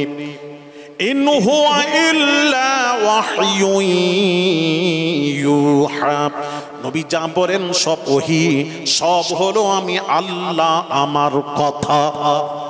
তা আল্লাহ নিজে নবী সম্পর্কে বলছেন, নবী যা বলে আমার কথা, আর নবীও বলছেন আমি যা বলি আমার কথা নয়, সব আল্লাহর কথা। তাহলে বোঝা গেল কোরআনে যা আছে আল্লাহর কথা, হাদিস শরীফে যা আছে আল্লাহর কথা। কথা এক আর বাণী দুই। বোঝাতে পারছি নি বোধহয়? আরে কথা কি বুঝতে, একটু মাথা টাথা নাড়ান না। কথা এক আর বাণী দুই। অনেক কথা আছে, আমি যদি বলতে থাকি অনেক বলবো, আর বলবো না, যেহেতু আপনারা খুব একটা আওয়াজ দিচ্ছেন না, খুব আগ্রহ দেখতে পাচ্ছি না, থাক এখানে এইটুকু। তাহলে কথা এক, বাণী দুই, বোঝার চেষ্টা করুন। তাহলে রাসূল যা বলেছেন, এই জন্য জিবরিল আমিন অন্য নবীদের কাছে এসেছেন কতবার জানেন? কারোর কাছে 10 বার, 8 বার, 10 বার, 40, 50, 100, 200, 300, 400 অধিক কোন নবীদের কাছে নূরি মুজাসসাম জিবরিল আমিন আসেননি। খুব বড় সড়ো 400-র উপরে নয়। সেও কত বছর? 900, 1000 বছরে। আর আমার আপনার নবী, দয়ার নবী রাহমাতুল্লিল আলামিনের কাছে 23 বছরে নূরি মুজাসসাম জিবরিল আমিন বলছেন, আমি 24,000 বার এসেছি। কোন রিওয়ায়েতে 27,000 বারেরও কথা উল্লেখ আছে, আমি ওটা বাদ দিলাম, নিম্ন ধরলাম 24,000। তো 24,000 বার জিবরিল যখন এসেছেন, কি নিয়ে এসেছেন? ওহী নিয়ে এসেছেন, কোরআন নিয়ে এসেছেন। একবার যখন আসতেন 3 আয়াত নাজিল হতো কোরআনের, নিম্নে 3 আয়াত, আমি নিম্ন ধরে চলছি। একবার জিবরিল নবীর কাছে আসাতে যদি 3 আয়াত নাজিল হয়, হিসেব করে দেখা যাচ্ছে 2222 বার আসাতেই 6666 আয়াত নাজিল হয়ে গেল, অর্থাৎ পুরো 30 পারা কোরআন নাজিল হয়ে গেল জিবরিল আমিন কবার আসাতে? 2222 বার আসাতেই। এখন 24,000-এর মধ্যে 2222 বাদ দিলাম, রয়ে গেল কত? 21,778। হিসেব করে দেখবেন। তাহলে আমার প্রশ্ন হলো, 24,000-এর মধ্যে 2222 বার জিবরিল আমিন নবীর কাছে আসাতে 30 পারা কোরআন নাজিল হয়ে গেল। এখন 21,778 বার জিবরিল আমিন নবীর কাছে এসেছিলেন কি করতে? মুখ দেখতে এসেছিলেন না মুখ দেখাতে এসেছিলেন? না শোনা। 21,778 বার জিবরিল আমিন নবীর কাছে এসেছিলেন হাদিসে নববী নিয়ে এসেছিলেন। এই জন্য কোরআনও হলো ওহীয়ে ইলাহি, হাদিসে নববীও হলো ওহীয়ে ইলাহি। এটাও আল্লাহর ওহী, ওটাও আল্লাহর ওহী। এই জন্য উসুল কায়দা হলো, কোন জিনিস শরীয়তের কোন বিধান যদি কোরআনে এসে যায়, হাদিস শরীফে খোঁজ করার দরকার নেই। আর কোন শরীয়তের কোন বিধান যদি হাদিস শরীফে এসে যায়, কোরআন শরীফে খোঁজ করার দরকার নেই। কারণ হাদিসেও যেটা আছে সেটাও তো আল্লাহর ওহী, সেটাও তো আল্লাহর কথা। সুতরাং কেউ যদি বলে হাদিস শুধু মানবো না, কোরআন ছাড়া, সাথে সাথে বেঈমান হবে, কাফের হবে। আশা করি বোঝাতে পারছি কিনা জানি না, আমি চিল্লাচ্ছি বোধহয় না বুঝছেন। বুঝলে আমি ধন্য হব যে আমার ওয়াজ বুঝতে পারছে।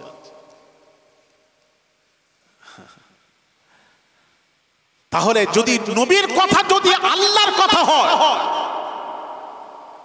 এই দেখেন কথা, নবীর বাণীটা যদি আল্লাহর কথা হয় হাদিসটা, তাহলে সেই নবীর ভুল কেমন করে হয়? এটা আমাকে যে মৌলবি বলেছে 6 জায়গায় রাসূল ভুল করেছেন। রাসূলের ভুল মানে কার ভুল ধরছে সে? আরে কথা বলেন না। আল্লাহ নিজে বলছেন রাসূল যা বলেন আমার কথা, আর নবীও বলছেন আমি যা বলি আল্লাহর কথা। তাহলে আল্লাহর কথা যদি হয়, তাহলে নবীর যদি কেউ ভুল ধরে, ভুলটা কার ধরা হচ্ছে? আল্লাহর ভুল ধরে সে বেঈমান কাফের হয়ে গেছে। বেয়াদব কোথাকারের, বুঝলেন না? রাসূল রাসূল বুঝুন, রাসূল বুঝুন, রাসূল বুঝুন। এই জন্য নবীর আইন আলাদা, আমাদের আইন আলাদা। ভাইয়ের আমার, বাবাজিরা, ও সোনার যুবকেরা, বাবাজিরা, আইন হলো নবীর আইন আলাদা। যেমন বাবাজি, আপনারা আল্লাহর ওলিকে মানেন কি মানেন না? কারা কারা আল্লাহর ওলিকে মানেন একটু হাত তুলে দেখাবেন। হাত তুলেন, দেখান। হাত তুলেন। কিসের হাত তুললেন? কথাও বলে। ওলিকে মানেন তো? আল্লাহর ওলিকে? হ্যাঁ, ওলিকে ওলি যা বলবে মানবেন তো? কারা কারা মানবেন? হাত তুলেন। কিসের হাত তুললেন? ওলিরা যা বলবে মানবো, তাই শুনবে। আল্লাহর ওলি যদি বলেন আপনাকে, বলে এই বাবা তোর বিবিকে, বউকে তুই 3 তালাক দিয়ে ছেড়ে দে, আমি বিয়ে করব, আমাকে ভালো লেগেছে, আমি বিয়ে করব, যদি বলে, তাহলে কারা কারা বউকে 3 তালাক দিয়ে ছেড়ে দেবেন ওলির কথায়? হাত তুলেন। তুলেন তোলেন, তা দেরি করবেন, দেরি করে।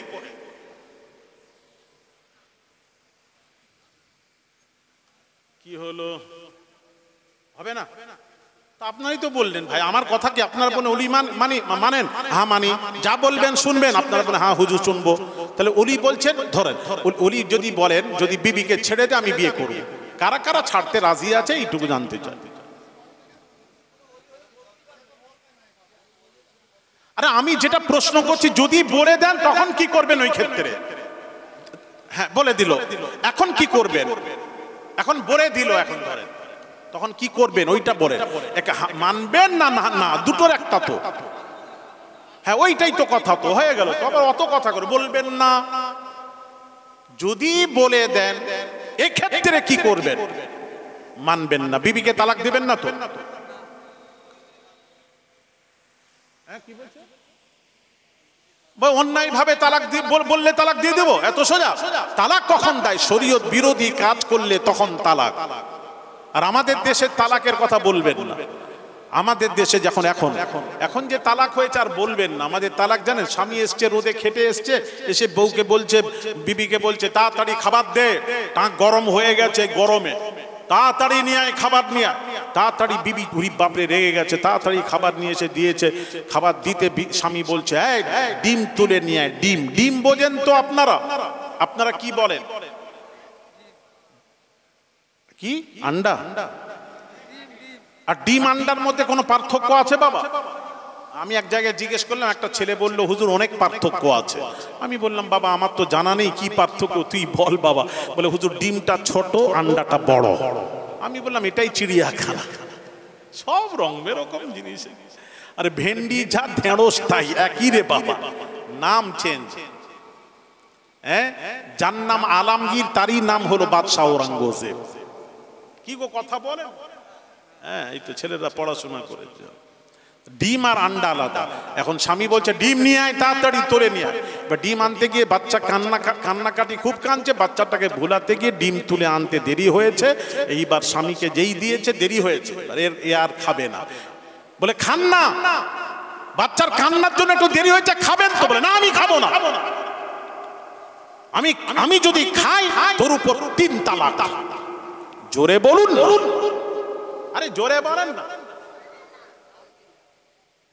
এতে আবার সুবহানাল্লাহ বলেননি তো? দেখেন উল্টো পাল্টা করেননি আপনারা। দেখেন ছেলে বাচ্চাটা বলেছে, বড়রা বলেনি। যাই হোক, সুবহানাল্লাহ বলবেন না, তালাক দেবেন আবার সুবহানাল্লাহ বলবে। 3 তালাক। আমি যদি ডিম খাই তোর উপর 3 তালাক। এবার আত্মীয়র বাড়ি গেছে, ডিম দিয়েছে, ডিম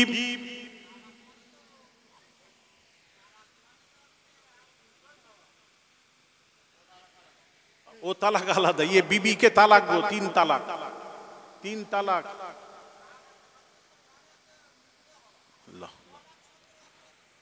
ও তালাক, আচ্ছা আমি কেরাত করবো তাহলে বলছো। আচ্ছা আচ্ছা আচ্ছা, কেরাত করতে বলছে, তো ধরেছে ভুল। ওরে বাপ রে, হ্যাঁ তাহলে তালাক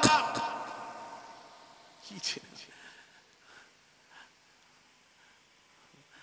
আচ্ছা বাংলায় কি হবে বাবা? বাংলায় বাংলায় লেখো তালাকটা কিভাবে, তালাকটা লিখো কিভাবে হবে? বাংলায় লেখোটাকে কি হবে? না না ছেড়িয়ে দিয়ে কি কত তালাক, ওইটা উচ্চারণ করো, বাংলায় কি হয়?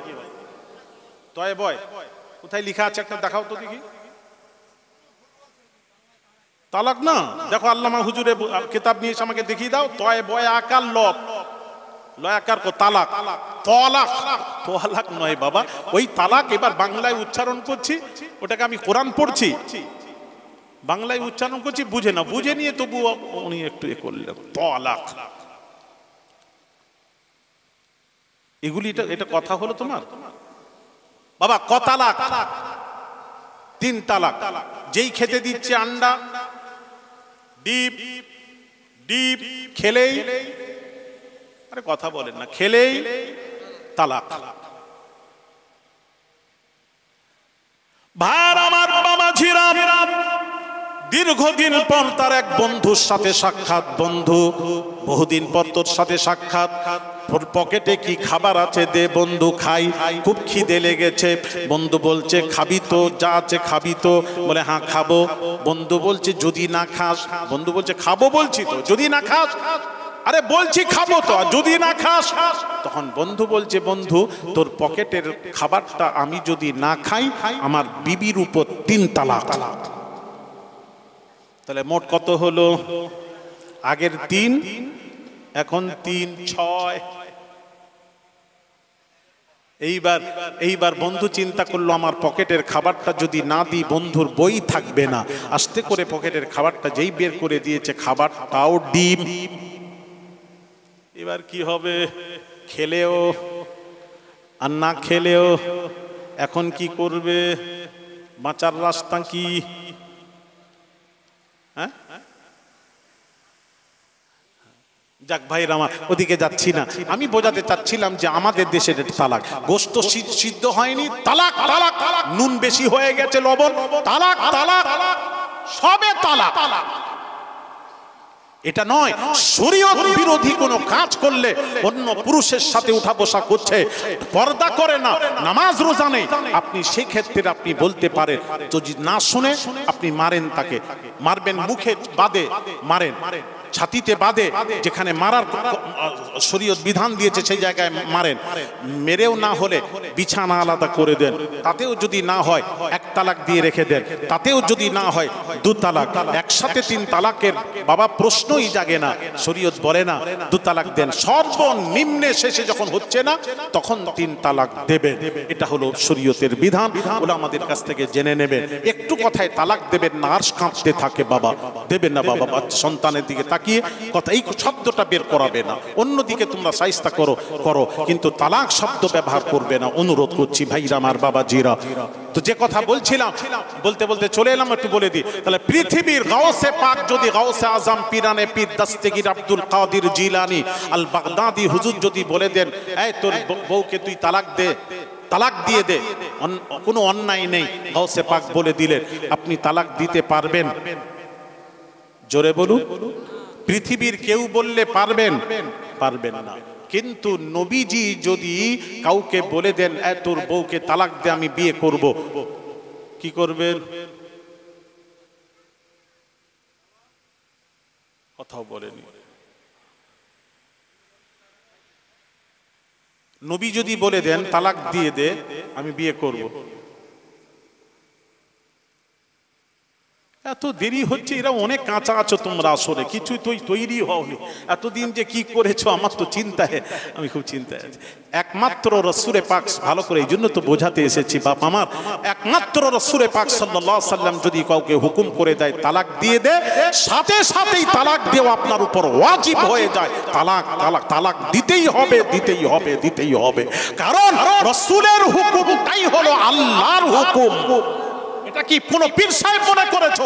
কোন পীর ওলি বললে দেওয়া যাবে না, কিন্তু রাসূল পাক জবান থেকে যদি বলে দেন তালাক দিয়ে দে, খুলে বোঝালাম আপনাদেরকে নবীর কথাটাই হলো আল্লাহর কথা। ইয়া আইয়ুহাল্লাযীনা আমানু ইস্তাজিবু লিল্লাহি ওয়া লির-রাসূলি ইযা দাআকুম। আল্লাহ বলছেন আল্লাহ তার রাসূল যদি ডাকেন, কোরআন বলছে তার ডাকে সাড়া দাও। আল্লাহ সরাসরি বান্দাদের ডাকবেন না, রাসূল ডাকবেন, আর রাসূলের ডাক হবে আল্লাহর ডাক। রাসূল ইয়াদুল্লাহি ফাওকা আইদিহিম, যা রাসূল পাক সাল্লাল্লাহু আলাইহি ওয়াসাল্লামের হাত মোবারকের উপর হাত রাখলো, ইয়াদুল্লাহ আল্লাহ বলছেন আমার হাত, রাসূলের ছোঁয়া আল্লাহ বলছেন আমার ছোঁয়া, নবীর নাফরমানি আমার নাফরমানি, নবীর আতাত আমার আতাত, রাসূলের হুকুম আমার হুকুম। জোরে বলুন সুবহানাল্লাহ। তাহলে একমাত্র রাসূল যদি বলে দেন আপনাকে ছেড়ে দিতে হবে, তালাক দিতে হবে, ওয়াজিব ওয়াজিব ওয়াজিব। এটা তো বুঝাচ্ছি রাসূল উম্মতের কোনো ব্যাপার, কারণ নবীর কথা আমরা আমাদের কথা সমান নয়। নবী উম্মতের কোনো ব্যাপার একবার না বলে দিয়েছেন হারাম হয়ে গেছে, উম্মতের কোনো ব্যাপারে হ্যাঁ বলে দিয়েছেন হালাল হয়ে গেছে। পৃথিবীর কোনো মানুষ পীর ওলি গওস কুতুব আবদাল হ্যাঁ হ্যাঁ যদি বলে হালাল হবে না, না বললে হারাম হবে না। হারাম হালাল হওয়ার জন্য আল্লাহ তার রাসূলের প্রয়োজন। বাস বোঝেন ভালো করে। অনেক কথা ছিল আর ব্যাখ্যা করতে পারবো না। কোনটা কোনটা? না না না, ওইখানে পর্যন্ত না না না, ওটা কি বলবো রে বাবা, ওটা তো বলে আমি খালি বোঝাতে চাচ্ছিলাম বলে ওখানে চলে গেল। একটু কথাই তালাক, ওইটাই তো বোঝাতে চেয়েছি।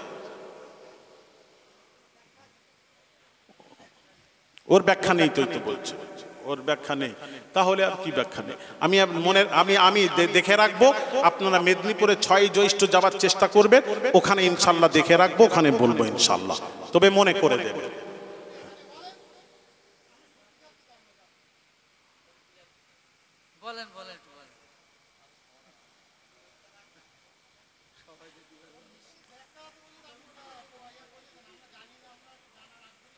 তো এতদিন জানলে না কেন বলছি তো।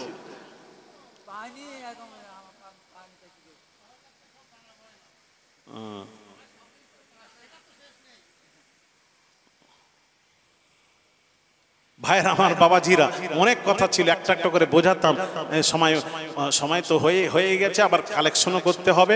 কালেকশনটা আপনি আগে দিয়ে দেন, ও ছেলে শুনবে বলছে, আগে কালেকশনটা দিয়ে দেন। আপনারা আগামী বছর এই জলসা, আমি বললাম না ইসারে সাওয়াব, এর তাৎপর্য আছে বাবা। এটা কি? আল্লাহর নবীর হাদিস শরীফ, আল মাইয়িতু ফিল কবরি কাল গরিকিল মুতাগাফিস ইয়ানতাজিরু দাওয়াতা মা তালহাকুহু আন আবিনাও আখিনাও সাদিকিন। মাইয়িতরা কবরে গাওতা খাবার মতন হাবুডুবু খেতে থাকে। আল্লাহ নবী বলেছেন, যেমন বাবাজি সমুদ্রে একটা মানুষ ডুবে গেলে যেমন হাবুডুবু খেতে থাকে, বলতে থাকে বাঁচাও, কে আছো বাঁচাও বাঁচাও, তদ্রূপ বাবাজি কবরবাসী তারা বলতে থাকে, আমার ভাই আমার বোন জনম দুঃখিনী মা বলতে থাকে, আমার সন্তানেরা আমার নামে দান কর, আমার কবরে কষ্ট হচ্ছে। ভাইরা আমার বাবাজিরা, বলুন তো দেখি, বাপ মা মারা গেলে জানাজার পূর্বে দাঁড়িয়ে আপনারা বলেন না, সন্তান দাঁড়িয়ে বলে আমার বাপ আমার মা যদি কারুর কাছে ঋণ অবস্থায় মারা যায়, আপনারা বলবেন আমি মায়ের ঋণ পরিশোধ করে দেব। মা বাপ মা চলাফেরার মাধ্যমে, তার কথার মাধ্যমে যদি কেউ ব্যথা পেয়ে থাকে, আপনারা ক্ষমা করে দেবেন, ক্ষমা করে দেবেন। এই কথা জানাজার পূর্বে বলা হয়, আপনাদের এলাকায় হয়তো হয়তো। কেন ছেলেরা কেন বলে? আরে ছেলেরা বাপ মাকে ভালোবাসে, বাপ মা ভালোবাসা দিয়ে বড় করে মানুষ করে গড়ে চলে গেল। ছেলে চায় না আমার বাপ মা ঋণ অবস্থায় মারা যায়, আমার বাপের কবরে কষ্ট হবে, মায়ের কবরে কষ্ট হবে, যাতে কষ্ট না হয়। যার কারণে সন্তান গার্জেনরা দাঁড়িয়ে বলেন যে আমার বাপ মা যদি ঋণ নিয়ে থাকেন আমাদেরকে বলতে পারেন না, কারুর কাছে নেয়নি, কখনো যদি নিয়ে থাকেন চলাফেরার মাধ্যমে আমাদেরকে বলতে পারেন না, তার হুকুম হয়ে গেছে, চলে গেছে, আপনারা বলবেন আমি ঋণ পরিশোধ করে দেব, অথবা আপনারা মাফ করে দেন, আমরা বলি। কারণ না মাফ করলে, ঋণ না দিলে বাপ মায়ের কবরে কষ্ট হবে। কোন সন্তান চায় না বাপ মায়ের কবরে কষ্ট হোক। তাহলে যে বাপ মা মারা গেছেন, আল্লাহর নবী বলছেন ওই মৃত বাপ মা কবরে গাওতা খাবার মতন হাবুডুবু খাচ্ছে, তারা বলতে থাকে আমার ভাই আমার বোন জনম দুঃখিনী মা বলতে থাকে আমার সন্তানের আমি না খেয়ে তোর মুখে খাবার তুলে দিয়েছি রে বেটা, ও বেটা আমি কিডনি নষ্ট তোর হয়েছিল, কেউ কিডনি দিতে রাজি নয়। আমি মা হয়ে বলেছিলাম আমি কিডনি দেব, আমি কিডনি দিয়েছিলাম। যে মাটা নিজের জীবনের যে সন্তানকে ভালোবেসে মারা গেছে, ওই জনম দুঃখিনী মায়ের রুহের মাগফিরাতের উদ্দেশ্যে, বাপের রুহের মাগফিরাতের উদ্দেশ্যে, দাদা দাদি নানা নানির রুহের মাগফিরাতের উদ্দেশ্যে, ওই যে লেখা আছে বাবা মৃত ব্যক্তির রুহের মাগফিরাতের কামনায়, তাদের রুহের মাগফিরাতের উদ্দেশ্যে বাবা কেমন সাকি বান্দা আছেন, তাদের নামে বাবা 1000, 2000, 5000 টাকার দাতা কেমন আছেন, দিয়ে ধন বিড়ে মন কেড়ে নিতে কতক্ষণ। আল্লাহ ধন দিয়ে মন পরীক্ষা করেন, কত টাকা কত পয়সা অকারণে চলে যায়। আল্লাহ রাস্তায় দান করলে আখেরাতে পাওয়া যায়। আখেরাতের জন্য বাবা কেমন আছেন?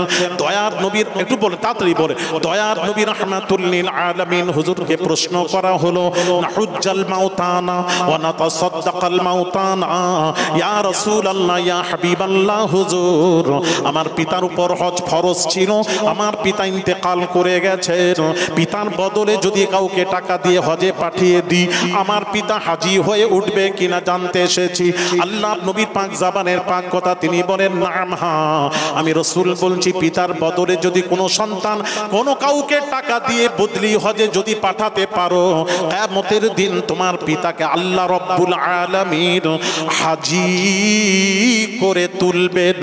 জোরে বলুন ওয়া নাতাসাদদাকাল মাউতানা ইয়া রাসূলুল্লাহ ইয়া হাবিবাল্লাহ হুজুর, আমার বাপ মা দাদা দাদি নানা নানি ভাই ব্রাদার আত্মীয় স্বজন মারা গেছেন, তাদের রুহের মাগফিরাতের উদ্দেশ্যে যদি দান করি এর সওয়াব তারা পাবে কি পাবে না?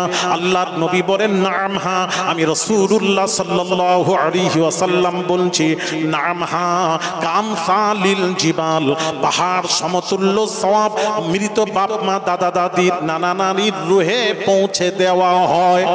জোরে বলেন না সুবহানাল্লাহ।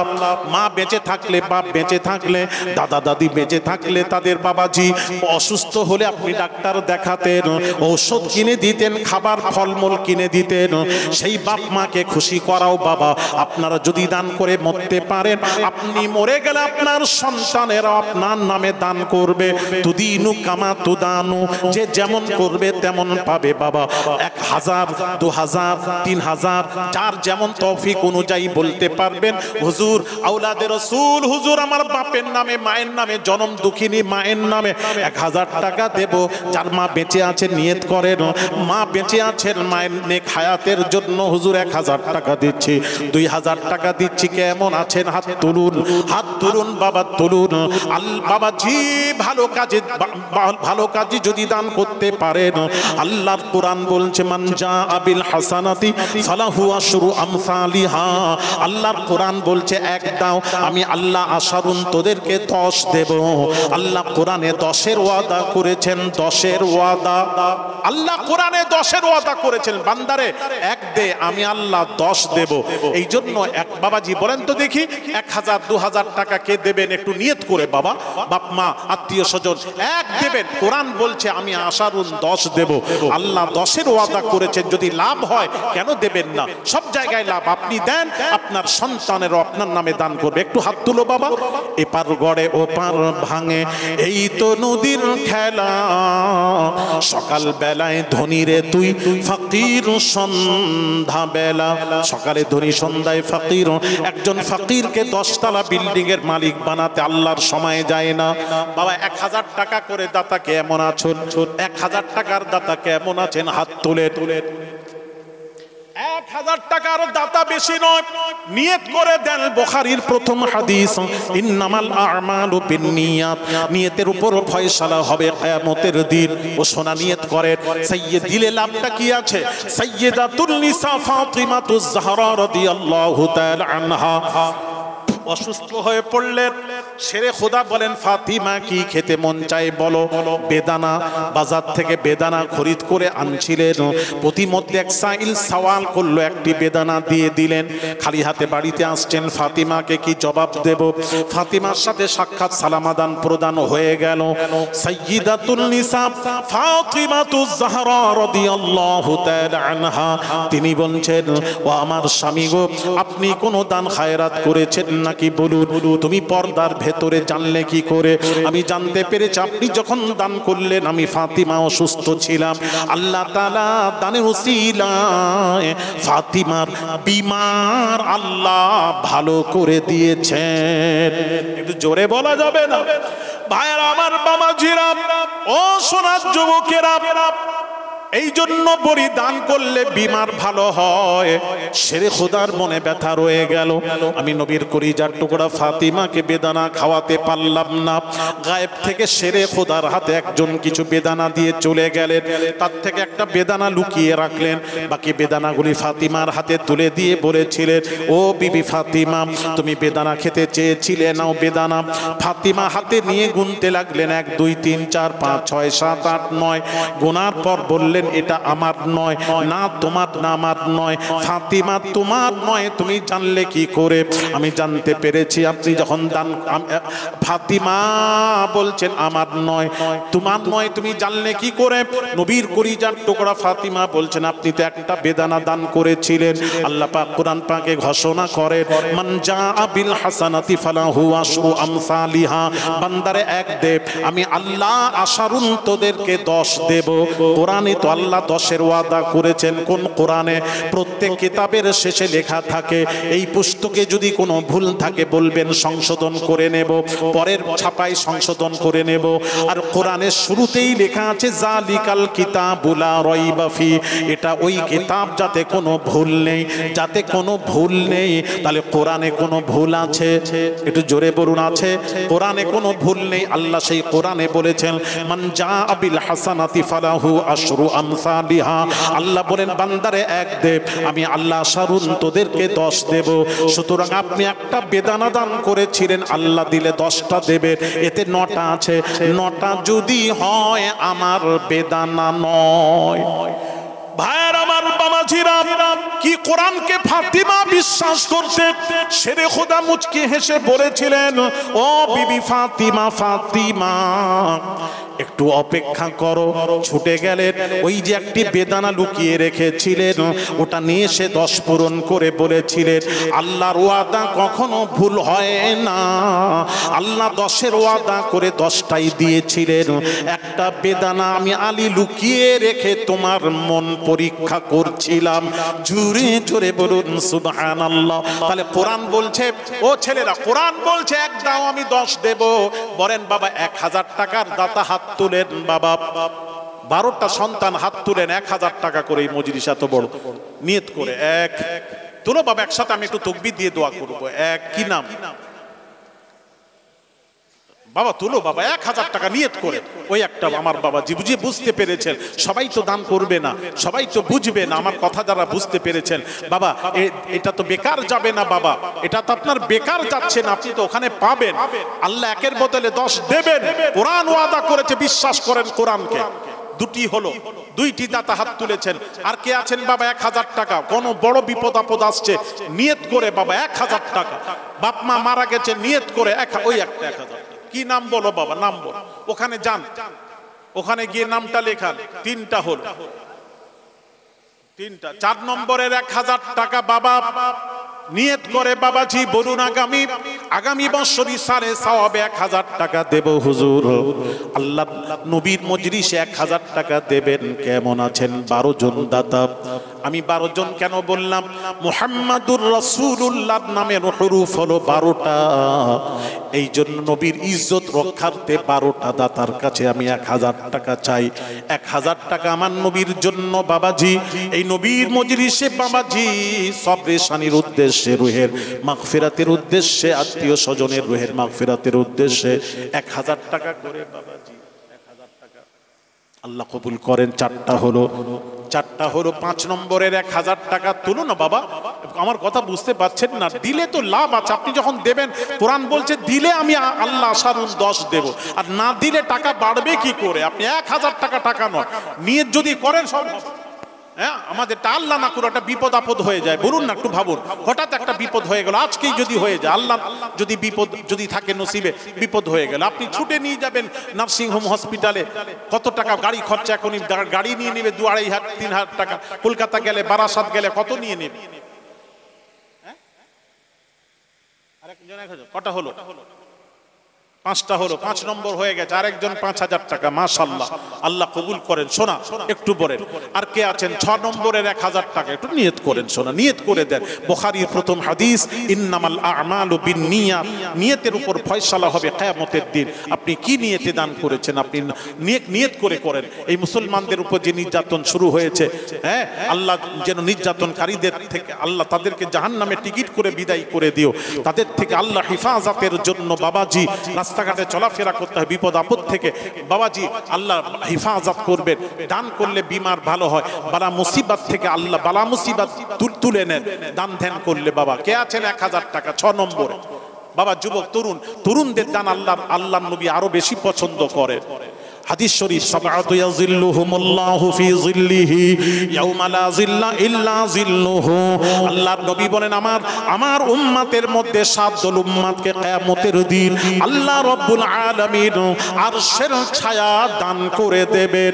7 দলের মধ্যে নবীজি বলেন, আল্লাহর নবী বলেন, ওয়াশাবুন নাশা ফি ইবাদাতি রাব্বিহি, ওই সব যুবকেরা যারা যৌবনের ঢেউয়ের ভেতর দিয়ে আল্লাহর ইবাদতে উন্নতি করেছে, ওই সব যুবকদের বাবাজি দান ধ্যানে উন্নতি করেছে। আল্লাহর নবী বলেন, ওই সব যুবকদেরকে কিয়ামতের দিন আল্লাহ রাব্বুল আলামিন আরশের ছায়া দান করে দেবেন। আছেন বাবা যুবকের 1000 টাকা, হাত তোলো। বহু বিমার অসুস্থ আছো, ডাক্তার পানি করছেন, ভালো হচ্ছে না, নিয়ত করে 1000 টাকা বাবা হাত তুলেন, তোলো বাবা। এই ছেলে, যুবক, তরুণ, আল্লাহর নবী তোমাদেরকে কত ভালোবাসেন। তরুণরা জান্নাতে যাবে বাবা। একটা বুড়ো দাড়ি চুল পেকে গেছে, একটা বুড়ো জান্নাতে যেতে পারবে না, আল্লাহর কসম খেয়ে বলছে। একটা বুড়ো জান্নাতে দাড়ি চুল পেকে গেছে, জান্নাতেই যেতে পারবে। মুরব্বীরা তার দাড়ি চুল পেকে গেছে, সবের মন খারাপ যে হুজুর বলেছেন কসম খেয়ে আমরা জান্নাতে যেতে পারবো না। নবীজি বলে দিলেন, এক বুড়ো মুরব্বী সাহাবীকে বললেন, তুমি জান্নাতে যেতে পারবে না। সাহাবী কাঁদতে লাগলেন। একজন কালো কুচ্ছি সাহাবীকে নবী বললেন, তুমিও জান্নাতে যেতে পারবে না। উভয়ে কাঁদতে লাগলেন। নবী এবার বললেন, তুমি জান্নাতে যাবে। তোমরা যখন জান্নাতে যাবে, একটা কালো কালো থাকবে না, কালোকে গোরো ফর্সা করে জান্নাত দান করে দেবেন। সমস্ত বুড়োদেরকে আল্লাহ জওয়ান করে আল্লাহ জান্নাত দান করে দেবেন। জোরে বলেন না সুবহানাল্লাহ। আর কে আছেন বাবা তরুণেরা, হাত তোলো তো। 1000 টাকা চাচ্ছি আমি। কে আছেন বাবা ইসারে সওয়াবে নিয়ত করে, বিপদ আপদ যাচ্ছে, একটু নিয়ত করে বলেন তো দেখি। আর 2 জন বলেন, 5 আর 3 জন বলেন। ওই একটা নাম কি নাম দেখেন, লেখের পেছনে ওই জন। আল্লাহ কবুল করেন। আল্লাহ দেখছেন তোমার বান্দা, তোমার নবীর উম্মত কিভাবে নবীর মজলিসে আল্লাহ দান করছেন। আল্লাহ